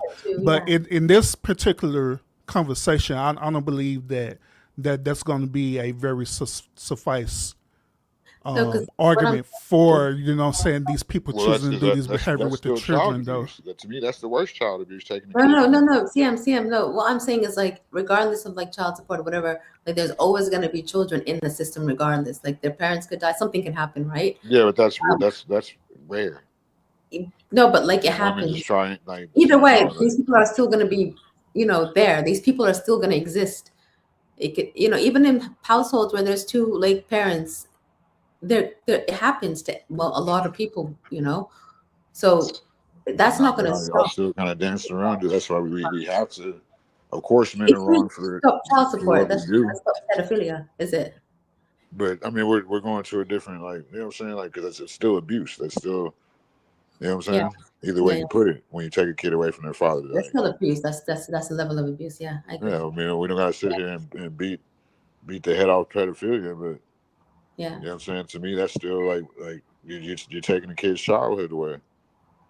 You know what I'm saying? Yeah. Just like even the idea like of fighting going to court for your kid for something you created is just crazy to me. It is. Yeah. You know what I'm saying? Just on either party, but I'm saying at higher rates, like it's a topic we do have to touch on. That's why people are touching on it. Women are the ones that are triangulating it. It's not men. Men are like, you know what I'm saying, like one out of 10 max on a good day. You know what I'm saying? The women are literally, you know what I'm saying, like they break up or something happening, like they're gonna go get that system on you. You going on child support. You know what I'm saying? Like this and that. Like you can't see your kids because you know It what I'm creates a saying? lot of That's true because it creates a lot of single mothers, and a lot of single mothers end up vulnerable, and they end up bringing up step parents, and step parents are the biggest perpetrators, I believe. Yeah. Like Yeah. I've dealt with that shit personally with my son. So Yeah. this is why me and him will probably never have a relationship. Like Damn. you know what I'm saying? And that's because she robbed him of that. She Sucks. gave him her resentment towards me. Yeah. I mean, if we're going to go into this particular nuance right then, we're going to have to go all the way back to the beginning, the actual source behind it, which it deals with both the man and woman choosing the type of one partner that you want to procreate with in the beginning. You know what I'm saying? Mm. That's where it boils down to. So it have to be accountability across the board for both that man and that woman in order for Facts. the situation to be resolved. Yeah. Now, So, now, oh my now bad, my real, bad. Go ahead. real quick, now be done. Now, once again, I can agree with C's point to a certain point because once again, I'm like one of the most red pill dude up here, and so I understand exactly where he's coming from. I understand about child abandonment, through parent alienation because I didn't dealt with that in my personal life. You know what I mean? So I understand where he's coming from. I understand that it could lead to child abuse as well too and stuff. But however, when it's dealing with, what we're talking about right now, could that situation lead up to a child ultimately becoming a victim through predatory? It's possible, but is it probable? Is it the number one main issue that we're dealing with right now? I would say no, not at all. You know what I'm saying? Because there are bigger issues because there are people literally who have this type of behavior pattern. Both Universal and Lionel, they have did a real thorough job of identifying that. You know what I'm saying? Regardless of the alienation. You know what I'm saying? Yeah. Well, I was going to ask CM, like, did this, matter of fact, this may be too personal, but did this woman show any signs that she wasn't shit throughout the time that y'all was together or You whatever? can say that about any woman, you know what I'm saying? But of course, obviously, but I mean, you have of course you got to hold men accountable, but we can't act like what's going on right in front of our eyes is not going on. You know what I'm saying? That's why I'm glad I had my father, like because I already know I would have probably been looking for that father figure and seeing what my oldest sons went through. Like that's all because of his mama. You know what I'm saying? And it's just like, and I'm not. It's not a one-off case. Just the idea of dudes having to put themselves on child support. When you know what I'm saying, the way social media is makes it even worse because you know what I'm saying that's another advantage for women. And that's another topic people don't talk about how social media could be a disadvantage for baby daddies sometimes because women get mad and then they could go on and make more money and then you know what I'm saying you got a reputation of being a baby daddy, which is not really a good thing at the end of the time unless you're looking for being a hookup culture. That's where we live in a hookup culture with social media. That's why it's an automatic dub for women. Hey, see, man, that's why you got to come over to the lounge because I talk about this stuff all the time over there, bro, in different ways. Don't I, Lionel? Yeah. Yep, I need to sub to your channel, bro. It's not that I'm trying to sit there and just blame women. I just know, you know what I'm saying, what it is. You know what I'm saying? I feel like that would be the thing probably too. You know what I'm saying? Maybe that's why the system does play cater to the women too. Get these kids in the system after these broken homes. so they can abuse them. Come on, you know I'm from the Valley, Urban Lounge. I've seen this. I grew up there for 18 years. Like I know how it is. I've seen foster kids. Like it's a lot of people that go into they got the placement homes out there with all the little young gang members. They got Silmar. They got the fucking all them camps, Camp Challenger, fucking CYA, like where a lot of kids were getting abused. And that's when they're still giving out restitution for that shit, like I said earlier. So that's what I'm saying. A lot of these gang members, a lot of these dudes that go into the system come from single mother homes that was on welfare, that was on this and that. So, you know what I'm saying? That there was even somebody did it. I forgot who made a video about it, but they said that there's a rumor that all the women that was on welfare, kids end up going to jail as like the payment back. Yeah, I can't remember who did the video on that one, bro. Huh? No, I can't remember who did a video on that. I don't remember. Yeah, I mean, I don't know. It wasn't nobody over here. I seen it on YouTube, but when they said that shit, I was like, damn, that shit blew my mind because it makes too much sense knowing how the penal system works. So where the state can sue the private prisons can sue the state if they don't get enough prisoners. They can do that in any state. I bet y'all didn't know that. That's how the system works. They make like $250 a day off each prisoner, and that's not even including tax write-offs. Yeah, and they got mental health issues. It's even more than that. Really quick though, I don't want to sway the conversation differently, but Napstar did join the panel and hasn't said anything. What's on your mind, Napstar? Can y'all hear me? Yeah. Yep, you can be heard. Yes, thank you. Shout out to the panel. Shout out to Arwella, the British Queen. Can I get a smile or? Oh shit! There we go. All right. Now I can go. So this is an interesting topic. First of all, shout out to the Suggs verse. Lionel Suggs, that's sugging it up. Hey, somebody highlight. My bad, Ricky Z's last comment. One for welfare advance means taxpayers for the guy his whole life, basically. All right, cool. Thanks, Palomino. But anyways, I wanted to chime in on there was a comment earlier about just sending these sort of predators just to the death penalty. Well, I mean that'll settle short term, but in the long term, there has to be more emphasis on accountability, detecting, and also prevention. So, like, we have to think in the long term about how these things are played out, and usually during the trial or during the prosecution time, there is evidence that to show that there can be other people involved in a certain situation.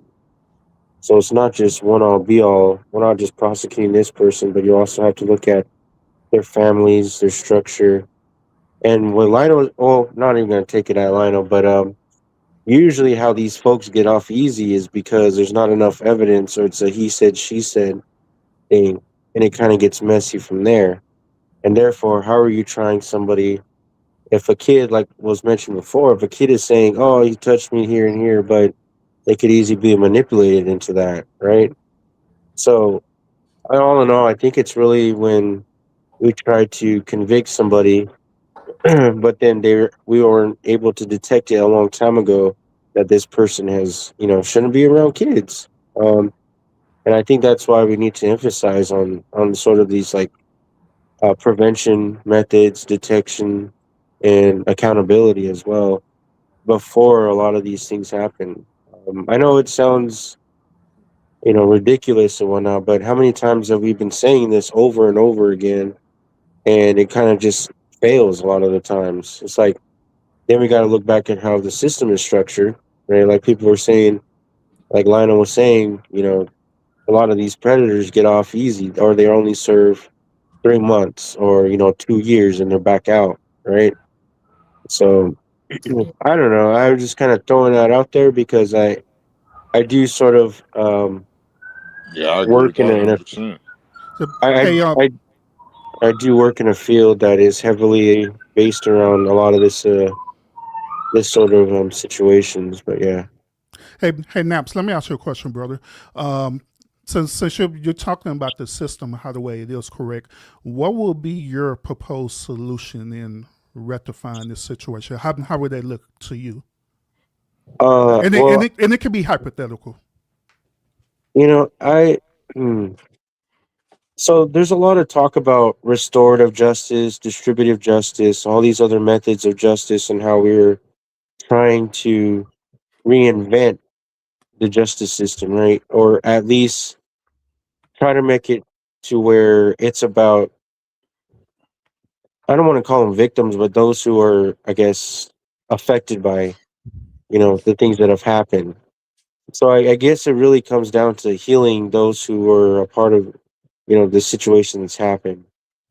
So my approach, and I said this before, is restoring a lot of the families, that have been damaged by a lot of the hurt and the pain that have happened to them, whether that's um, counseling, group counseling, a lot of those things, a stronger base to where families can heal from a lot of the trauma that they've been through. Because when the trial's said and done, when we throw the person they're dead, in the burner, now what? You still got generations and generations of kids out there who are affected by this, right? And not even them, but the parents and people who have been affected by it in the long term, right? So I think it's restoring the family. It goes back to the whole trying to build a stronger community as well. So I don't know if there's any law in particular that really emphasizes that, but I mean, it's a shot. I mean, it could be easy as um, a court system that heavily relies on parenting, or looking for these detections that happen in our communities, as far as prosecution, and what does prosecution look like, what does sentencing look like now, all those types of things. um yeah, I don't know if that makes sense, but I'm kind of just throwing ideas out there because I've been kind of thinking about this for a while. um but because I work with endangered youth, it all these stories and everything kind of really make you think about, there's not one solution. There's like tons and tons of things that we can do. But it's like, it's a matter of when and how many people will step up. And yeah, that's sort of my thought on that. So the thing about that is quite literally when 93% of the offenders are male, when over 55% are biological fathers, Right. and the other 34% is people that, or 94% is people that the child actually knew, but Right. are Hmm. close relatives. You start losing solutions because it starts at home. It Exactly. Hmm. overwhelmingly starts and happens at home, not Yeah. outside, not at the stranger's house, in the house. Yep. And half the time, it's someone's uncle, and they're like, oh, I don't want to get uncle in trouble, right? Or it's the caretakers, like, I don't want to say anything because that's the breadwinner, right? They're doing this and saying it's okay, but then mom comes home and I don't want to tell mom because a lot of I don't want to be in the system. So it's like a lot of messiness that happens with families. But unfortunately, Yep. sometimes it is the mom. And Yep. sometimes, or unfortunately, a lot of the times it is the father. And we create the blind spots for those conversations when no, it's right there. Daddy's bending his son over. He's taking advantage of his daughter in the kitchen. Mommy's taking advantage of the son or the daughter in the bathroom. Yeah. That is the reality.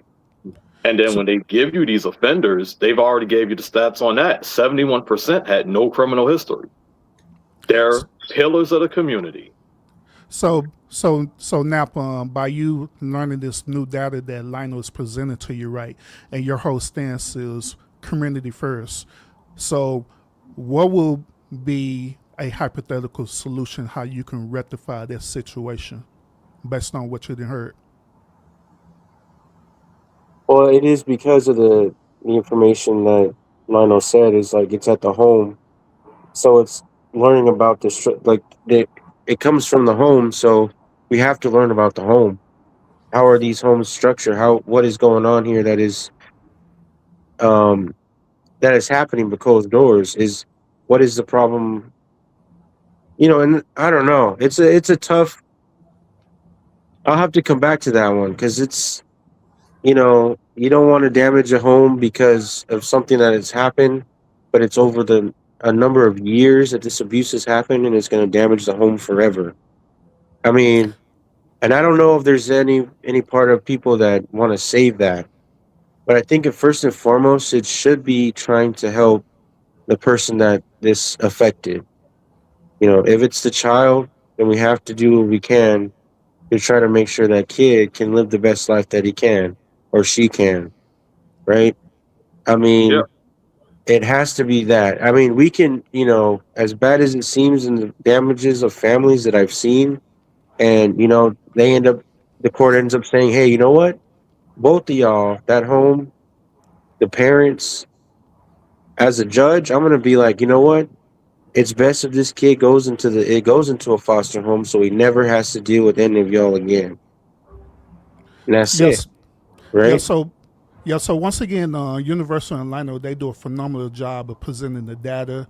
Sure. Also, within the series, they present accountability component as well too. And so in this particular segment, I'm really, really trying to dig into all of y'all mind to understand the solution part, because it's very easy to point the finger about this situation. It's very easy to become enraged about it, which that should Right. be a normal human response to this. But however, when it deals with the solution, it always ends the same in the situation where people, they'll either say, I don't know how they look like, maybe this or maybe that, instead of just being honest and say like, hey, Right. if this is what's happening, this would need to be rectified in order to correct the situation. So that's what I'm doing with all y'all. I'm trying to really just pick y'all brain. I'm not picking on y'all. I'm not saying what y'all saying is wrong or incorrect or anything like that, but I'm really, really just trying to pick your brain. So that solution component could be pushed out there, because the only way it's going to be rectified is by us creating a solution, us,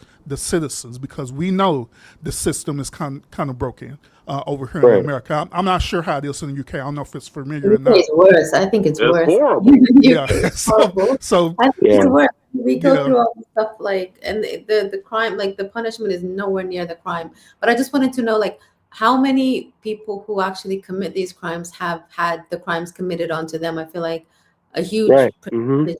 Is that a huge Yep. percentage? Am I correct to say that? So maybe there should be something in place for when someone goes through something like that to kind of prevent them from becoming, someone who does it. Does that make sense? I think they should be more followed. I think a lot of the times, the person who gets abused ends up becoming the abuser. So maybe it should start from there somehow. I don't know. Yeah. So Universal. So me I- and real quick, me and Universal, we said earlier about the educators, right? We said that they receive soft training dealing with situations like this, right? I believe that it's also across the board for everyone, including the parents as well too, that we also receive soft training with dealing with the situation. So I believe that need to be reformed. I believe that we don't need to receive soft training. We need across the board to have full awareness, full training, so we can know the signs and try to prevent it if it's possible right off the bat. You know what I'm saying? We can identify that. We can identify vetting this father out, and good and well that he have a sexual appetite for your daughter. You can vet out the mother and see, if he literally have a sexual appetite for the son, right off the bat. So it can start right there by getting that type of straight hard training and letting them know this is what to look for. Same difference, when you are out there dating, right? When you're out there dating, what you're supposed to be doing is asking the right questions to see if that person's compatible with you, correct?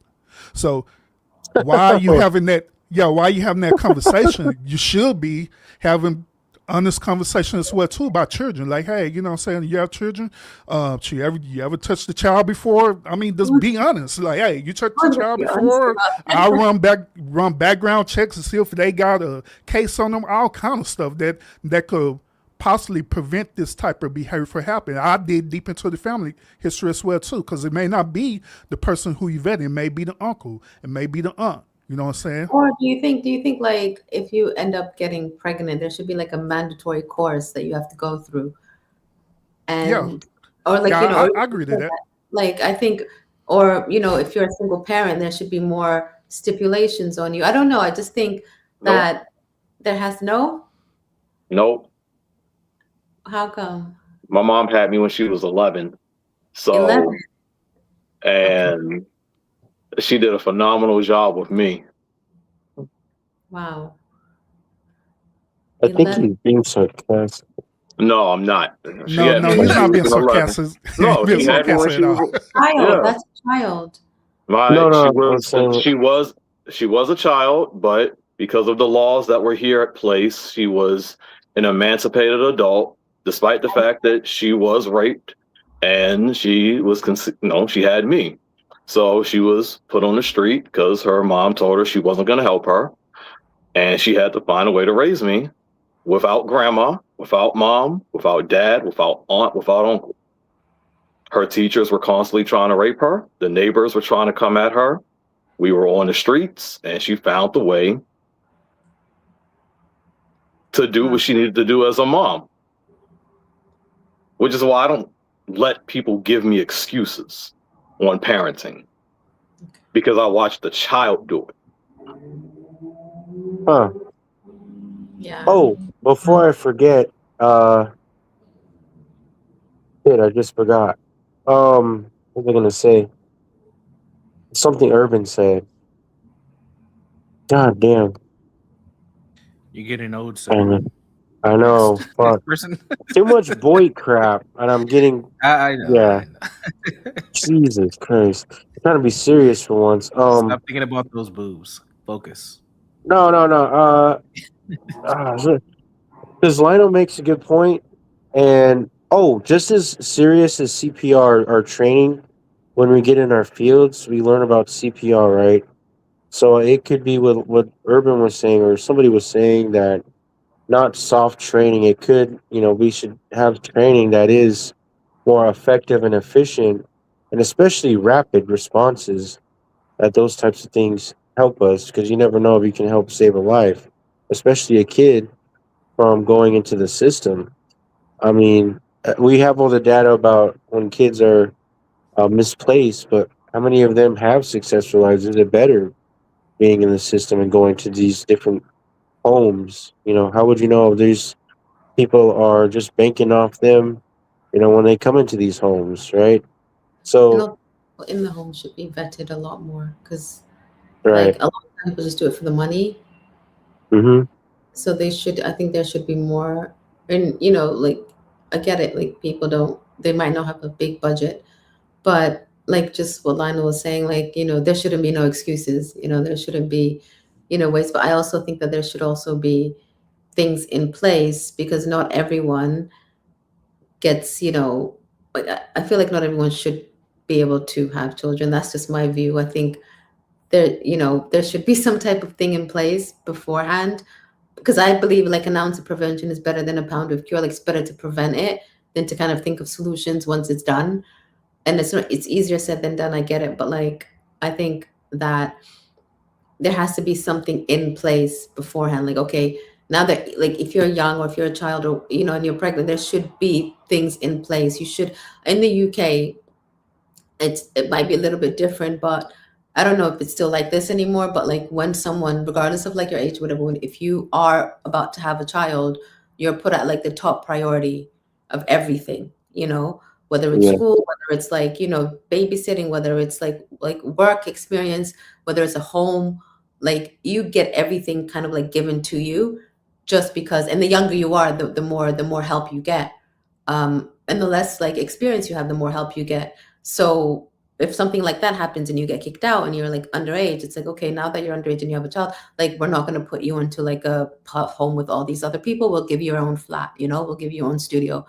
And then you'll find a way to do it. And if you need help, like we'll get you a carer, or like just like as if someone was disabled, for example, right? And so they do that. But also in that situation like that, there's like the parents who allow their child to be abused in that way, they should be prosecuted. I feel like no one it's always a person who does it. Fair enough, the person has done it. But I think the people who allow it to happen are not, like, I think they're worse. Like as a parent and something's happened to your child and you don't even do anything about it, I think you should also get capital punishment.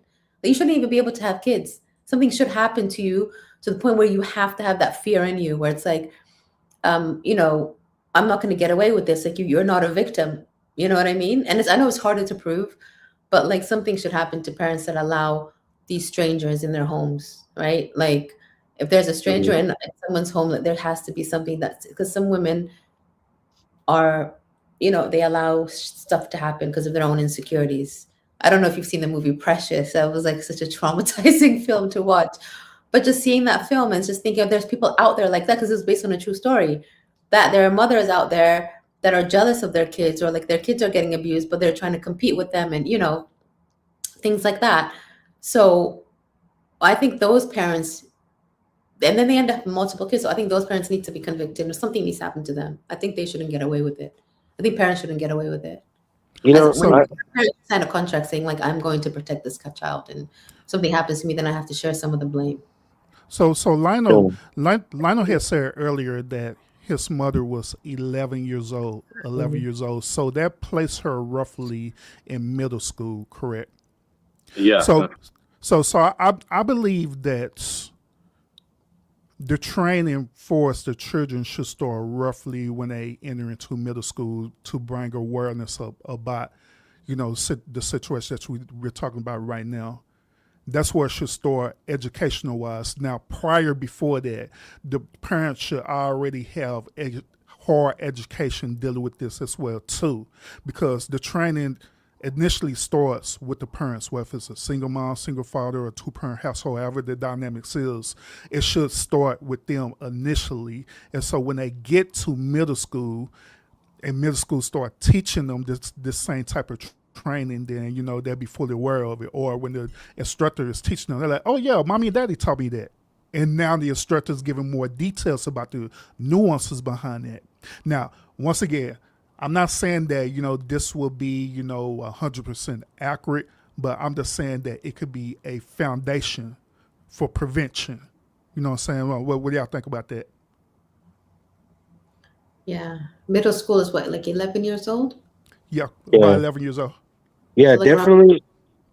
Because in that age group, you're learning about your self-identity. You're learning about your independence. So what does that look like, right? And especially when you're dealing in a world now that a lot of these things are being talked about in people's homes, and identifying prevention in a lot of these things too. When I think about the Lionel situation, I can't imagine, even as a younger teen, what I was going through, and then to kind of deal with that whole thing. Because I've been in my line of work, it's very common even today that there are kids raising kids, uh, teens. They're raising kids and they're teenagers. They haven't even hit puberty yet, right? Or they're still growing. Their minds are still growing. So, yeah, go ahead. I was just thinking 11 years old, and then your family kicking you out at 11. Right. As a Oh, yeah. child, Mm-hmm. you know what I mean? Yep. Like, I think that's what the family needs to be taken into, like, how do you allow this to happen to an 11-year-old? Like, how could you kick an 11-year-old out? Like, you shouldn't be able to do that. Well, you would think so. She was, because of the laws, because of the law, she was an emancipated adult at that point. So her mom didn't care. Her mom had already allowed her to get raped by her boyfriend and by the babysitter and by a neighbor and by I'm not going to go into this list, but the mom had already allowed it, but because she was working 2 jobs, she couldn't do nothing about it. And of course, you're overreacting. So of course, once you had a baby, I'm not going to help you with that. She gave her a couple months and then kicked her on the street. So we was living on a trash can. What do And you think so happened to your mom? Like, what would happen? What do you think should happen to moms that let that happen to their kids? What's your grandma should have been silenced, but the kitty was my mom was traumatized, and it became a point of, I just wish I had a mom. So that's how she was reacting to it. So she wasn't gonna tell on her or anything. She was trying to tell on the perpetrators. But she's a kid. No one's gonna believe her. You're lying. You're making it up. So she had to drop out of middle school because the male teachers was trying to touch her. Didn't matter that she had a kid walking with her. They was trying to touch her. So she didn't have that community. I mean, she had a community, but it wasn't a good one. It was one that allowed torture and abuse to happen. And then said, hey, we're not going to help you. You're an adult. You got it.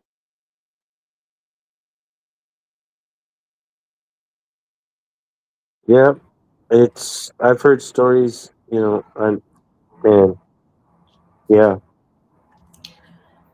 Yeah, that must have been so traumatizing for your mom to go through that. Like, And you had the guy up here earlier, they talk about the men. It was mainly the men telling her this is what she deserved.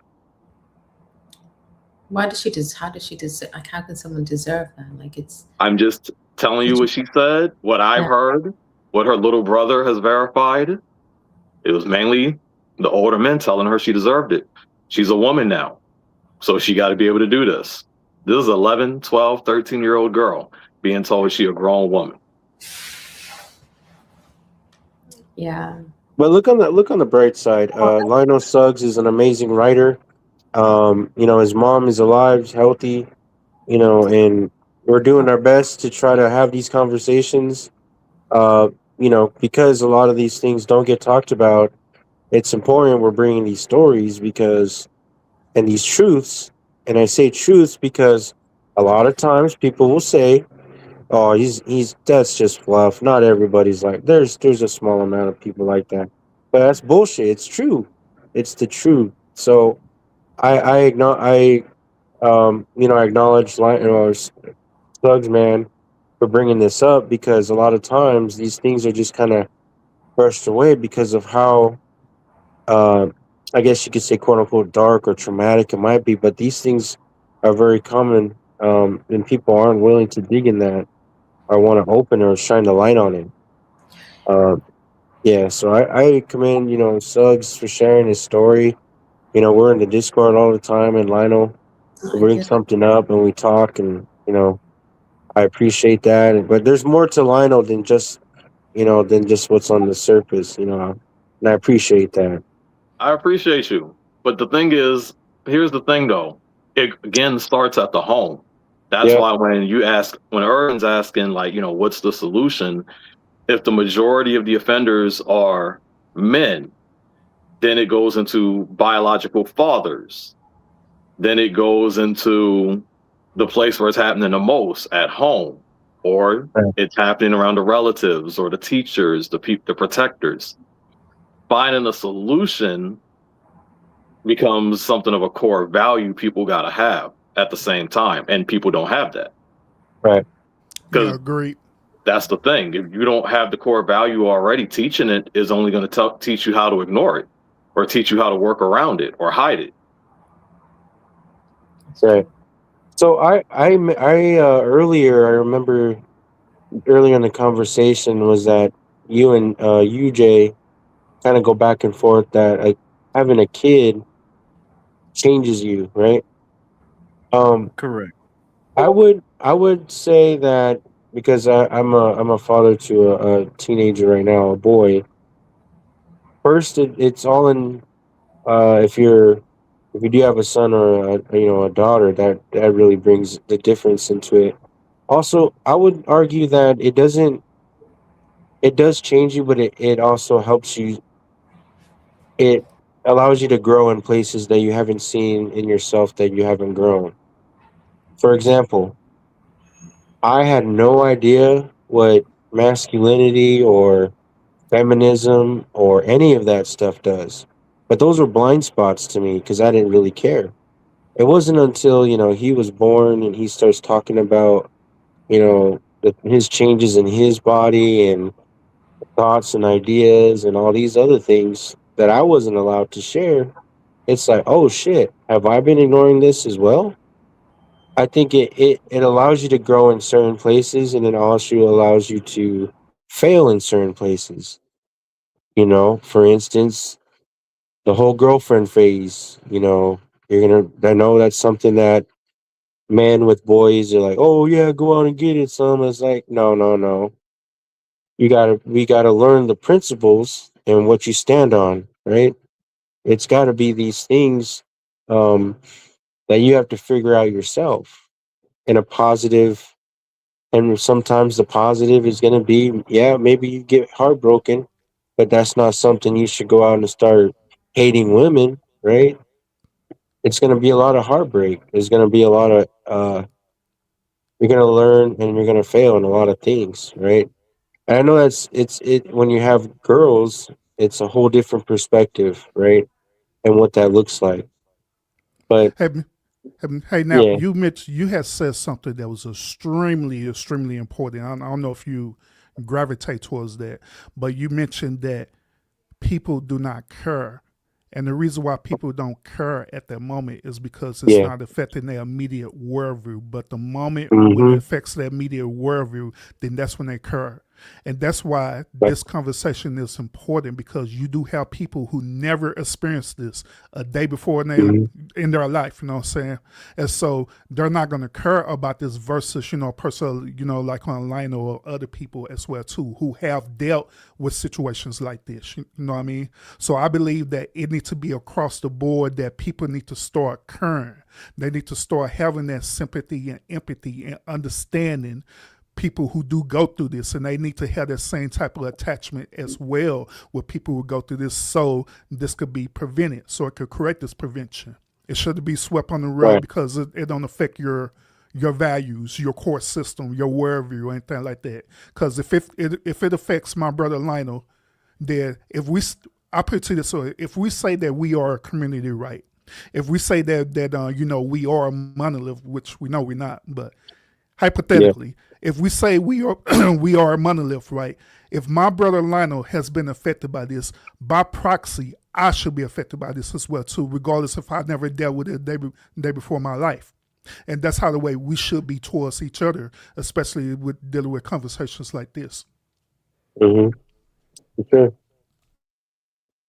So I you know, I could see maybe if if I was on this panel without a child, I could see a little bit of it being, yeah, maybe they don't. Who knows? I don't have a kid, right? But now that I do, I've seen the blind spots in a lot of ways, but it's allowed me to grow to a person that I am today. Um, and nobody can really judge you on that except how this kid turns out when he turns 18. Yeah, I yeah, don't know. I do agree with you now when you're saying that certain situations shape and formulate who you're going to be, in your present and future. But that's all part of the human experience. But once Yeah, again, exactly. when you're dealing with them type of nuances and stuff, right? We should still have a moral compass where we still care about each other who's going through this situation, who's going through this process. We shouldn't just immediately just dismiss and say, "Oh well, since this don't affect me, I don't want to hear it." We shouldn't be that way. Right. Period. Yeah. Yeah. I mean, that's the solution right there. Yeah. Start writing your book, Lionel. But not about this. Yeah. Yeah, I Come about to on. say naps up here being funny with you. That's funny. Mhm. We're gonna wrap it up here. Final thoughts. We'll start with Napstar, then we'll go to Urban next. Final thoughts. Yeah, good panel. I appreciate the conversation. Um, and I rarely do get to talk a little bit about my experiences, but also a little bit of the stuff that I do deal with on a daily basis. Some days it's easier than most, but everything that Lionel does bring to the table, I'm always reminded of why I do the things, or yeah, reminded of why I do the things that I do in my personal life as far as work. So, shout out to the chat, also to Urban, Arwella, UJ, of course, and then the Suggs verse. Keep on telling your stories. I enjoy this series too. Keep it up, and hopefully till next time. I'll talk to you guys later. Good to have you, man. Yep. Appreciate you. Thank you for coming up. Urban, then we'll go to Arwella next. Urban, final thoughts, sir. Yeah, like I always, man. Hey, I appreciate you answering the call and allowing this discussion to happen. You know what I mean? Because I felt that it needed to happen. This particular episode, it needed to really happen. That way we could really dive into the nuances about this situation. We could really pick each other's brain to come up with not only accountability but solutions as well too. So I appreciate that a whole lot. Now I know the conversation that was having, it kind of stirred to relationships a little bit, kind of stirred a little bit to red pill manufacturer and all this stuff there, right? So I'm going to offer y'all an invitation. Those of y'all who want to talk about all that, we talk about that all the time over at the Lounge, man, at Urban Lounge Podcast. I'll talk about it in so many different ways. So if that's the conversation that you want to have, then by all means come over to my channel and we'll talk about it. We always be having thought-provoking conversations dealing with relationships. We talk about feminism. We talk about all kind of stuff over there. But the only difference is that we don't be victim shaming. We don't be blaming or anything like that. We talk about it and we hold each other accountable and we come up with solutions. We entertain, but we also want to see people change as well too over there at the Urban Lounge Podcast. So if you're interested in that, by all means, come over there and support the channel. Lionel, he's my main moderator. Not only he's my moderator, but he's the executive producer of the Urban Lounge Podcast too.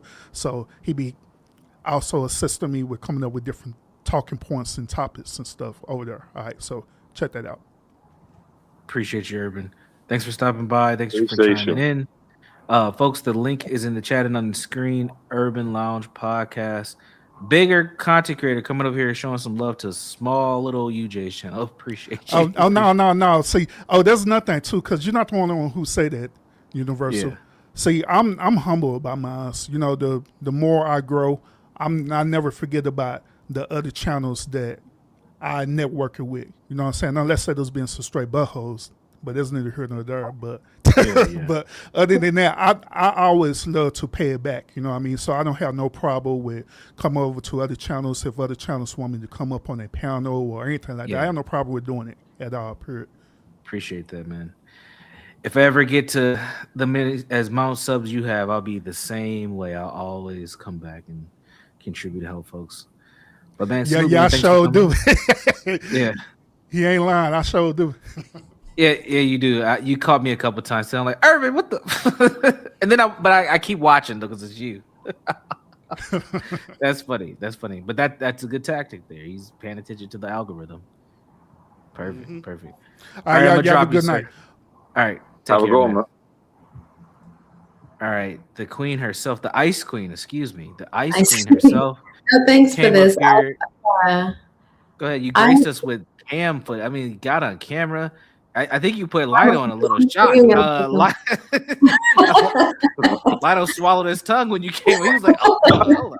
I'm clipping that." No, I was really happy. I really like this conversation. It was really good. Thank you, Lionel, for sharing your story. I see like the things that you post and stuff in the Discord, but now getting like a backstory of like what you went through. It's still, honestly, I'm still processing it.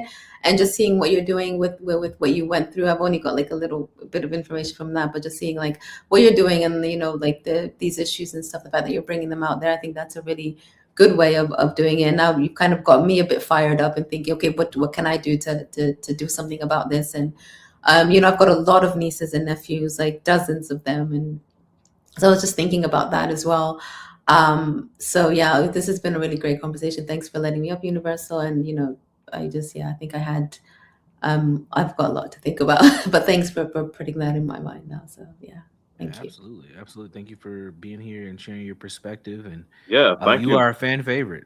Come back anytime. We might have to just schedule you as a surprise guest. I'll be a regular. I enjoyed it. I think this is really good. I'm not. We can always, I've got my eye on what you're doing and stuff. But just give me a shout anytime, and I'll be around. And can you do me a favor before you go? Can you just shake your hair a little bit? Not for me, but for the haters who said that you're bald headed and wearing. Oh yeah, apparently I'm bald. I'm bald. That's hers. Bald. Like, yeah, I'm bald. It's fine. I don't mind. I'll be bald for them. Like they want me to be bald so bad. Yeah. She's an East African queen with a yeah. UK accent. Yeah. I'm from London, yeah, but it's cool. I know. Heritage wise. Yeah, no, I'm East African, yeah, from the Horn of Africa. That's right. All right, ma'am. Well, thank you again for coming up. We'll talk to you later. Take care. Have a good night. Bye, you too. Thanks. Take care. Bye. All right, take a deep breath, Lionel. She You're caught fine. you off guard. You were like, "Oh, yo." That was fun. I'm sorry for busting you out. I should. You're fine. You're good. That was hilarious. Oh man. Final words from you, sir. I do want to answer a question that didn't get answered earlier. That approximately in between 23% to 35% of male perpetrators have reported to being abused as a child. So it's not the majority. It's not even half. Most people who are doing this damage were not abused as children. And the whole thing is, a great question was asked, and while we're trying to create awareness, while we are creating awareness, while we are showing y'all the faces, while we're showing you the issues that are at hand,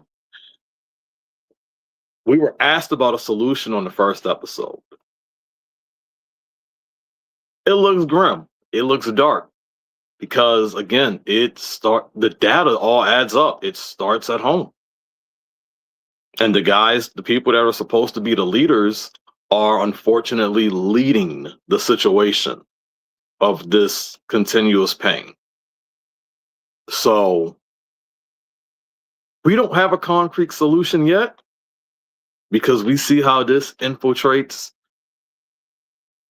our society and how people just shrug their shoulders at it. You had a gentleman who didn't want to hear about how the fathers are bending their sons over backwards and having their way with them. But that is reality. We cannot create blind spots to what parents are doing to children. That is the reality. And we have gone through a list of scenarios that have happened tonight, from biological parents to foster parents, for your teachers, to your pastors, to your coaches, like different states, different cities, different people. But they got that objective, and that is to harm a child. And we will be able eventually to create one hell of a solution. Shoot, might even take it to Congress. But as of right now, we're working on it. Give us time. But we are going to keep putting this out for y'all because the information's always updating. And unfortunately, it's not updating for the best. And y'all should hear these stories about what's happening. You should see the faces of the enemy, because there's a lot of evil out here. They work with you. They go to the school that you take your kids to. They're the delivery driver that drops off your food, but you just don't know. So we're hoping we can keep giving you the strategies, the layouts, showing you what the world is, because this is not a minority.